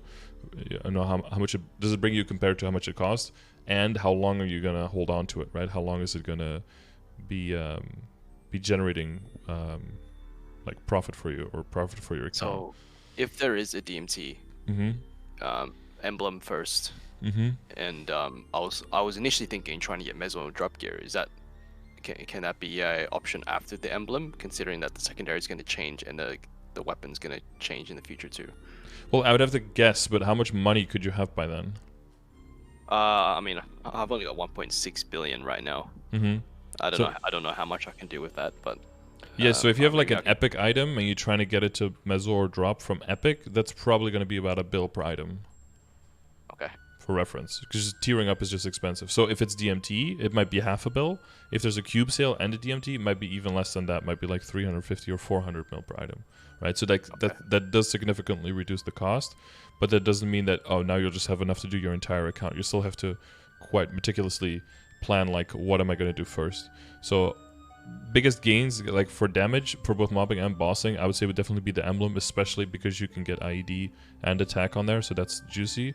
For the secondary, for the reason I said, the Princess No secondary is typically the one you want to go into, so the fact that this one is quote-unquote only epic is actually good, because that means you won't have to move away from too much investment there moving into the Princess No one, depending on how close you are to the tickets. And then for the weapon, it's also lower priority because of transferring over to the Abzo anyway. Yeah, I've got eight nodes, but what do you call it? 8 fragments for Princess No, and that was just after one run. So, yeah, you need 15, so if you get the same luck, I'm sure I'll get that. Hopefully next week. Yep. Hopefully.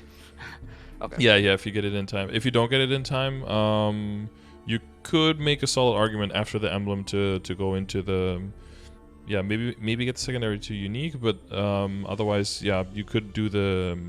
go into the Meso and drop stuff after that. But yeah, always go with whatever is the highest tier, and then tier that one up first, and then roll. If you hit anything Meso or drop, move on to the next item. From like an efficiency standpoint in the beginning, if it hits luck as well on the side, like that's really cool. But in the beginning, you're just looking for those lines initially. Wait, so Meso and drop gear are only on legendary, right? Yes.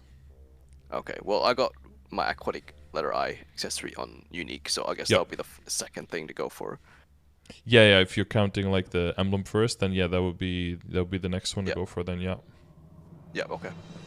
Yeah. Then whatever is epic and gives you the least damage at this point, so you're making like the least downgrade for the greatest potential of upgrade would be next. But I think they all have about 6% stat, so it's pretty across the board. It's pretty even. Oh yeah, the superior earring is right here. I see it now. Yeah. Yeah, and for the superior earring, in this point, you're just looking for the same thing. Like, you just treat it like every other piece, because you don't have the full superior set anyway. No. So at this point, it's just another accessory. Once you really get the full set, and everything is going towards 17, and your whole, all of your stuff is basically going towards legendary, maybe even the CRA, but I would keep the CRA epic or maybe unique for the longest time. because, you know, it's shit to roll on Legendary. It's just horrible. There's so many junk lines, it's really expensive. It's better to work on all the other pieces literally, and then go back to the CRA very, very last. Like, you want to get your Abzo to Legendary and 17 star and go for critical damage on your glove, and maybe definitely going for 2 lines on your weapon secondary and emblem and optimizing all of that before you start thinking about getting your CRA to Legendary, because it's just such a money sink. Yeah, the rates are just horrible. Lots on the list. Okay, Yeah, it's very far down. Yeah, by that time you'll be like full Abzo first, and well, then you move. Then you'll move kind of out of the you know, the boss accessory sets, because you're, well, not moving out of them, but you'll make 2 distinct sets, right? One bossing, one mobbing set, and then all the boss accessory stuff will just be part of the drop and mezzo set, and then the superior and sweet water stuff will then come in accessories, and that'll be like your bossing set. And I'm guessing, you know, of my rings there, I have an event ring to slot in there instead, and I try and make that to mezzo drop gear. Yeah, just go for 9 accessories to Legendary, and then try to get 5 lines of mezzo, 4 lines of drop. That'll be the that'll be the start. Yeah. Okay, sure. Cool. Yeah, so I imagine with the event that hopefully you get the emblem, 2 useful lines on it, and then 1 or maybe 2 accessories, and that'll be a decent start. Okay, yeah, we'll do. That's actually what I'm aiming for. Yeah, emblem first, and then give me at least 1 or 2 accessories to. Yeah, because you won't have the weapon by then yet. But even if you even when you do get the weapon, you can basically, if you get this one to 16, you can transfer hammer it into the weapon pretty much immediately. Even if you have a 15-star weapon, that's fine. But the main thing for the weapon will be to get a good flame on it. That's important, and then probably work on the potential right after you get that. Because again, like I said, like, that is where a lot of the base of your damage comes from, is your weapon secondary and your emblem.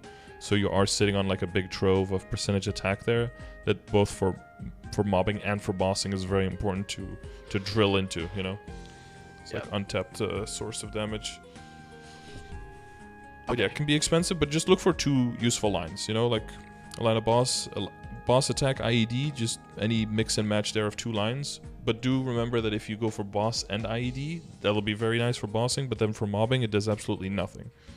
So okay. Yeah. Better to have a mix of like attack and either boss or IED. Yes, exactly. Because if you have boss IED on like the secondary and the weapon, and then the emblem has a line of IED and a line of attack, then you essentially just only have 1 line of attack when you're mobbing, and you're actually weaker than now, right? Because you'll have 9% versus 18 now. So that's what you're. I mean, you know, barring the upgrade of Absolab and blah blah blah, but yeah.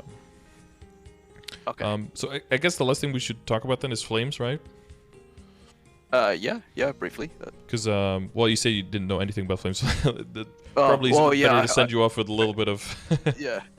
Well, I mean, I hear about these flames core stuff, and I looked at it once, but I so I put the link in the chat. I do have a video on it, so I would definitely advise to watch that one. And then there's also a score calculator and a cost calculator. So basically, the concept of the flame score is, to put it like really, really short, the video will explain it better. But to put it really, really short is that, again, and this circles back to what I said very in the beginning, it all comes down to the balance of the stats that you have, right? And the balance of how much access you have to what will determine at the beginning how good a flame is. So you can imagine that if you get a flame with 50% main stat, when you have no main stat and you have a lot of percentage, then 50% main stat will be really good, right? But you can also imagine that if you have a stat where you have and your situation is you have a lot of stat and almost no percentage stat, and you add a flame with a lot of percentage stat, then that is comparatively way better, right? Those are the extremes, and then what it comes down to is the exact balance. So early on in the game, percentage flames will be insanely good because your potentials will be shit comparatively, right? And then the further you go into the game and the more percentage stat you have on everything, comparatively flat stats will get really good. And that can be pretty extreme. And the flame score calculator tries to basically predict in what stage of the game is this flame going to have a certain value eventually. So you don't have to constantly redo your flames for the specific situation you're in. You're like, oh, you make 2 big upgrades, you get 2 items to legendary. Oh, now I have to redo all my flames. That would be highly, highly inefficient, right? So this way you can know that your flames are going to be future-proof, essentially. So, so there's certain values that we attribute, and again, these numbers are not arbitrary, but these are specific to our situation in the game. If our game's rules were different, then these numbers would be completely different as well, because the access to the stats and the balance of everything would be different. But there's a certain value to them, and someone from my community made it into a calculator, so you can easily just put in the numbers. You can calculate which stage of the game you're in, and which class you are, because that has some bearing as well. So you could say, if you're looking for a late game flame, you're looking for an end game flame, there can be some definition there. You can pick up what class you are, so you'll be like a regular luck user. And then, you know, you only see the stats that matter to you, or only the ones that you can add into. And, you know, say you have an item with like 20 dex and 20 luck and 3 attack and 4 all stat or something. Cool, that's a 67 flame score for end game for the luck character. And then if you want to, you can save that here. And you can do like CRA top or something, right? And then you can do all your characters. You put all your characters in. You can put even more. And then you can very easily see what is the flame score of the current equips. And then you can compare it here. And then the video will explain as well what is the difference between having flame advantage and not having flame advantage. And then you can see basically what kind of flame score, again, you're aiming for in a certain stage of the game. And then you can tell, okay, is this item close? Or does it need a lot of work? And if so, which one needs the most work? And any time you see an item that needs the most work, that means that any flame you throw on that item will have the best value for your account, basically. Okay. Because it has the biggest chance of gains, and therefore also the lowest chance of losing value. Okay. Yeah, and then the other one is like and the other one that someone else made is a cost calculator, where you can basically say, like, let's say that I want to get a flame that is like this high, you know, and then again barring like the numbers and everything, like how many flames is that going to cost me on average, to like what is going to be the average cost, how many flames I have to use on average. So this is going to help you later once you get very close to these numbers and you're like, do I still want to flame on my main, or do I maybe want to throw the mains onto a mule or something to make gains there? Because, you know, if a flame is like a 1 in 100 chance of upgrading, that's still like a decent chance. But if it's like a 1 in 600, you're like, like now, you know, there's a lot of chances that I fuck up my item versus Hail Marying and maybe getting something out of it, you know? Yeah. So that's how you wanna look at those. But yeah, it's basically just future proofing. And flaming is something you do like slowly, basically on the side from bossing, to slowly bring up all your items to hopefully to like an acceptable level. And you really only, I think, start min-maxing your flames once everything is like settled into 17 star and most of the stuff is legendary. Then you can start like actually buying flames and upgrading the flames a little bit. The only exception there, I would say, would be your weapon. That's very high priority because it gets weapon attack, which is comparative to the flame score is a whole chunk. Like one good weapon attack flame on your weapon is essentially like worth 3 to 4 full stat Absolab flames. You know, like it's that important. Again, because of how attack calculates within the balance of the stat and everything, yada yada, right? Because of how it works. And then the other exception would be that the priority, but again, it's around the same time, but the priority would lie in items like the Dominator Pendant and the Papulatus Mark, if you get it, to transpose into a higher number, because once it's transposed, it's locked in. So you're essentially always looking for an endgame flame on those, so you're aiming very high. So that will definitely like require you to buy flames for it. But those are like the only two, I would say, exceptions. Other than that, you can just like start flaming pretty late on. Or buying flames specifically. Until then, you just, you know, pick up whatever you get from bosses and go from there. Yep. Okay. And then if you can mitigate risk, do that. Like for cups, it's very easy. You can just get a second cup and just flame one on the side if you want to. Yep. And then you just switch them out. And other pieces, you know, you just have to kind of YOLO every time. But, you know, as long as you do one item at a time, you'll never disrupt your account, right? Never do like 4 flames on 4 different items and fuck them all up.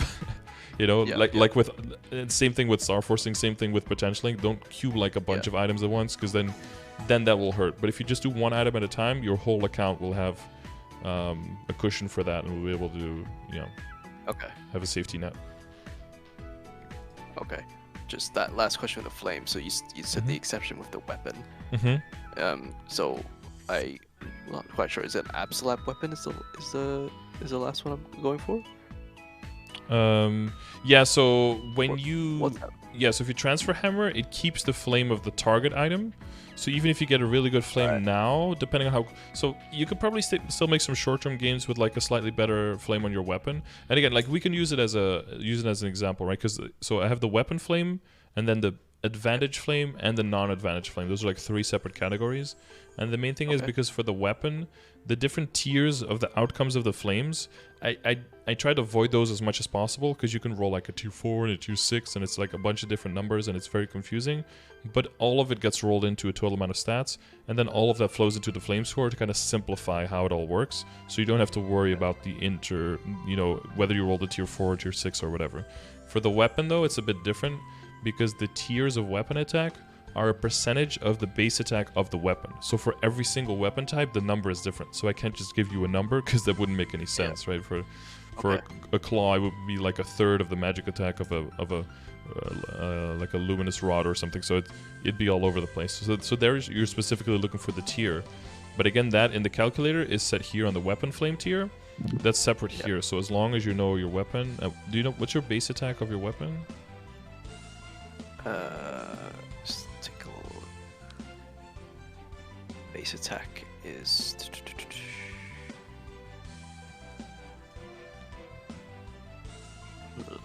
attack power is 160 attack power. Is it 160? I think. Yeah, base attack. Yes, it'll be the gray. Yeah, 160. Yeah. So that means that if you hit like a tier 5, let's say, and we can look at what that means, right? That'll be 39 attack. So for this situation, late game luck character, and you just put 39 attack in, that'd be 156 flame score.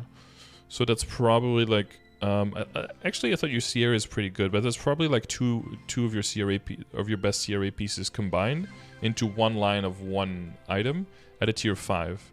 And to see what a tier 5 means, we can throw it into the calculator, right? Do weapon, powerful flames, flame advantage, tier 5, and nothing else. Calculate. That's like average 6 to 10 flames. Okay. That's actually very affordable, right? So it might be worth for your weapon now, if you're still going to keep it for a bit, because, you know, Absolab takes a while to get the weapon and everything. For the short term, that could definitely still be like a good investment to make, just to go on your weapon. And then once you hit the Absolab weapon, Absolab fan, I don't know what the... It's not the summoner, right? What's the other ritual fan? This one. This one has a base of 192.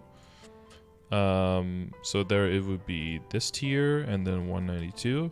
So there, if you hit a tier 5, it's 59. Or if you hit a tier 6, that's, you know, eventually what you want to aim for, right? The tier 6 here, tier 5 plus or tier 6. Then you get to 77 weapon attack. And now you're talking about a 308 flame score, right? Okay. For endgame going down a bit, but still being like very, very high. This is like 2 really good Abzo piece flame scores, basically. Just in the weapon attack line again on your weapon. So that's, the further you go, the more important that flame becomes on the weapon. Oh, okay. But again, like a tiers, even that is pretty affordable. Tier 6 on a weapon. Like, look at how much this costs you on average, versus if you have like an Abzo piece, 160 plus. This has 9, and so, you know, half of that. So you would have to get at least 116 on an Abzo, on a half. Look at that, right? Oh gosh. It's like 10 times the cost on average. So that's like why that's such an important flame, and that's why I mentioned it as the first flame thing, because that is like the foundation. So that is worth spending money on, right? That efficiency from your flames, that value from your flames, way higher. So even like if you have extra value, extra event currency, and you have like, you can buy some event flames, that might also be a good thing to go for if your weapon flame is still requiring some work. That's by the red one or the rainbow one? So the video goes into the difference as well. For all intents and purposes, they're kind of the same. It's just that the rainbow, the lower end and the upper end for the Eternal Flame are a little bit higher.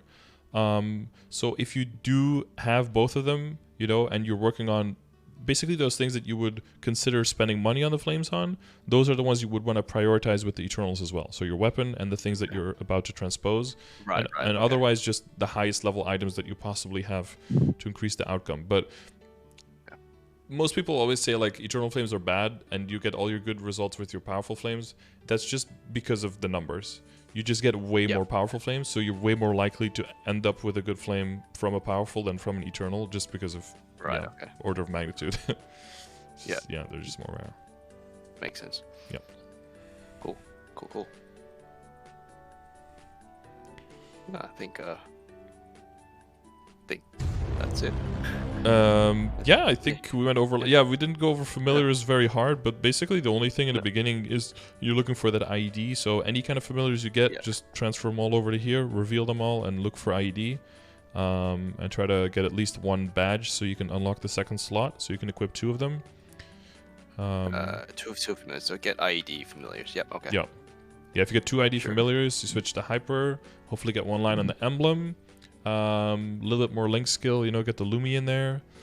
Then we should see that IED definitely going up to like 80, 85 or something, and then you can definitely, up until there, like it's fine if you get more IED on other sources, but like on the temporary sources that we talked about. But there's definitely, that's going to be the main thing that's just going to elevate your damage without really making your right, and that's why I always want to move away from like the damage range, because you could have like a billion damage range there, but if you have 1% IED, you don't do any damage, right? So it's a number, but it never tells the whole picture, so it's kind of pointless to look at. So all of the numbers I look at is in the progression grid. If all of these numbers are roughly where you want them to be based on your level, then your level is your indicator. Your level determines like I am as strong as my level, you know, as the game wants me to be at this point. So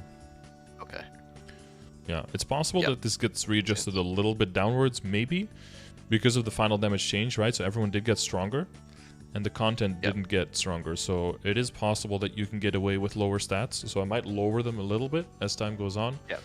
But, you know, we'll have to, you know, case-by-case basis, we'll have to see how it goes for everyone. So, Yeah, I think in this whole session, you covered all my questions. It's actually down the bottom of my spreadsheet, my document there. Yeah, I saw you were taking some notes. Yeah, I saw that. Taking notes. Yeah, but get 4K Legion, 3K in this aspect. The 3K, which upgrade next. Yep, I understand that. Cube sale. I mean, that could be next week. Buy all nodes and symbols. Oh, should I buy just all the arcane symbols? It's my new time in Lachlan, so from the coin shop, should I just buy all of them eventually? So I would say symbols comparatively are lower value in the store than a lot of other stuff. There's stuff like the soul bag and stuff like that that comes around very rarely. So those are, I would say I put those higher as value. I would always put them as the value versus how long it takes you to get them. So I don't know, if it takes you like, I don't know, I think it takes you like 10 months after you unlock a Sphera to really max out a Sphera, right? It's going to be a little bit shorter now, of course, because of the extra daily that hopefully comes next patch. But if you get like 50 symbols or something, that seems like a giant amount. But if you actually do all your dailies in all your areas, I think you get like 80 symbols a day or something. So it's really only half a day of dailies. So that's like how you want to look at that number. So it's not worth just buying all the Lachlan symbols. Maybe, although you get 10 a day now from the daily, so that's nice. And climbing, but climbing the tower in the beginning is very slow. So comparatively, Lachlan I would say is worth it up until you reach like Morass and Asphera. Then those are more worth. But until you get there, then I would say Lachlan is worth it. But I would put it definitely lower priority than stuff like nodes or if there are event rings. Typically, that's all higher value. Than that, Okay, cool. Yeah, that's good. That's good to know. I won't be too hard on that. Yep. Inner abilities. Yeah, I understand. Soul weapons. I mean, that's just a random question. I could probably ask you that another time. But yeah, flames and souls. I mean, I have exclamation mark souls. It talks about like what all the tiers of the souls are, and where the ranks of the shards and everything is also in the dailies command. in the first grid. Yeah, basically for souls, I mean, I would say for most people you're looking for percentage attack or magic attack, whatever you use, and then percentage crit is typically very valuable because it's a high percentage, and because of your grid flexibility, you can just move around that crit, and with your hyper stats you can move around that percentage, and that'll give you the best value, I think. Okay. That's it for and it doesn't matter what what soul weapon I get, like which boss. I probably have to do a bit more research to understand which bosses. Yeah, there's just tiers. There's tiers of all the souls, and ideally, oh, that's not how you type that. Ideally, you want to get into the double S tiers, but that's shown in the dailies as well. That's basically Crimson Queen and everything harder. Is in the tier S. So like Cygnus, Magnus, Crimson Queen, Vellum, Lotus, Damien, Lucid, like all of these. That's typically the ones eventually you want to get on Absolab or higher. Wait, so Crimson Queen, you say? Mm-hmm. Yeah, so you could do normal Crimson Queen to get the souls. That's like the easiest access you have to them. And it's probably also a good thing to do daily, like normal Queen, normal Vellum, normal Magnus if you can. To start stockpiling those souls and then hold them for a Magnificent Soul event and then try to go for a Magnificent Soul. I've got 20 Crimson Queen's soul shards, so okay, Yeah, so that's 2 attempts. Yeah, we'll hold them on to because it's 1% chance to get a Magnificent, and then 5% during an event. So that's definitely worth holding on to because the normal souls are just worthless.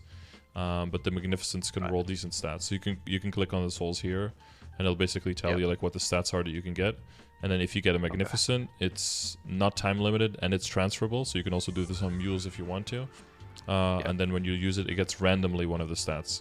And because it's random, you know, you have to get a bunch of them. Like you have to kill the boss, and then you have random RNG on the souls, then you have random RNG on getting Magnificent, and then you have random RNG on getting the stat that you want. So a lot of layers of RNG in between. So give yourself as many chances as possible before you. Oh, we love RNG here. Yeah. RNG story. Yeah, I think that's it. I mean, GPA, guild PQ stuff. I mean, I recently joined your guild, and I know there's been new updates to guild stuff, but to be honest, I don't know much about guild PQ and everything, or guild data. Yeah, so it's not really PQ anymore, sadly. Yeah, for flag race, every half hour you can you go through the UI of the guild and you just enter, and then you can do the flag race, and you just try to do it as fast as possible. That's it.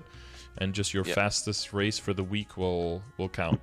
So if you feel like you get a good race, then you don't have to run anymore that week. If you feel like you can do better, then try again in an hour, basically. And Guild BQ is also just once a week, or well, as many times as you want. You can go at any time, and basically you just get taken to like a preparation map, and then you'd use all your buffs in there in the 2 minutes in the preparation map, and then you go through the portal and you talk, and you basically just attack a boss for 2 minutes, and you try to do as much damage as possible in those 2 minutes, and that's basically it. And then that score gets all tallied up at the end of the week as well. So again, if you feel like you get a good race, if you get a good a good score, then you can keep that one for the week. And if you feel like you can do better, you can try again later. So all in all, just to help your guild out. Yeah. So the higher the total score gives us a higher ranking, and then based on the percentage of the participating rank, we'll get a certain amount of skill points at the end of the week, and that amount of skill points will allow us to do the bosses faster next week for everyone. So yeah. Okay. Yeah. All right. Well, I'll try and become a participating member of society in Scardor Guild. Yeah, I appreciate that. Yeah, we're honestly, the barrier to enter now is much lower because you don't have to like all group up and be there at the same time, and you know, it's way more free to do it when you want it. I did like the aspect of everyone being able to go in together and hang out and shoot the shit in the chat. I thought that was really fun. I hope that we had gotten both the options, you know, so that people who can't make it can still do the solo option and then still contribute. But they worked it to this, so yeah. Yeah. Okay. Well, yeah, that's everything I needed. It's 1:30 a.m. Australian time, and I get to work in like 5.5 hours. Okay, nice. Wait, you have to sleep before that? I mean, I took a nap, but I'll make exceptions for this. Okay, cool. I'll see how I survive tomorrow morning. Yeah. Hopefully it'll be worth it. You know, all of the. Oh, for sure. I'm gonna be watching this again. Yeah, I'll upload it in a bit. Today. today. Yeah, today. I'll be, Yeah. Later tomorrow. No, wait. I'll It'll be today. during my lunch break or whilst I'm listening to someone talk about their problems. I'll just be like playing this in the background. You'll be like, You're listening to yourself. By the way, your accent is like from 3 different regions at the same time or something. Did you like live in a lot of different places? No, I grew up in Australia, but how do I say? All my family's in Europe, actually in France and UK. Yeah, because there was like a hint of British in there, way more than like the typical Australian. Australian. Yes. Oh, g'day, mate. Yeah, how you doing? But no, like when I'm in Europe, I've learned to, when I speak to my French family, and especially when I learned it in England, is to speak a bit slower, pronounce words a bit more, and when you mix all those things together, I get the blend of an Australian English slower accent, whatever that sounds like. But yeah, it's definitely not your typical Australian accent. I can turn that on if I need to. Exactly. Yeah, no, I'm the same way. Yeah. I'm pretty like general standard Dutch, but then if you go to Netherlands or you speak with Flemish people, then you could just turn it on and turn it up higher. Are you from Netherlands too? No, I'm from Belgium. Oh, Belgium. Yeah. Belgium. Well, but I've lived in Netherlands as well. Yeah. Well, thank you. Yours is pretty good too, being from Australia. Yeah. I thought you were American and moved over to Belgium. So, yeah. No, I'm from here. Yeah. Oh well, cool. Thanks for that. Thanks for everything. Yeah, no problem. That was best of very luck. much worth it. Yeah. Okay, well that's good to know. Good to hear. Yeah, and I'll see you around. I'll be around in the Scardor guild.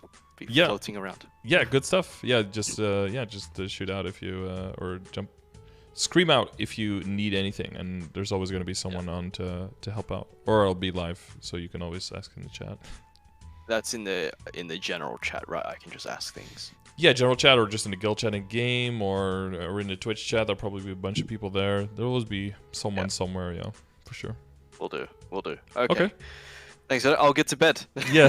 Have a good nap. Right. Have a good day at work, and I'll upload it soon. So good luck. Yeah. Good luck. Thank you. All right. Thank you. Bye. Get on to it. All right. Have a good one. See ya. Yes. See ya.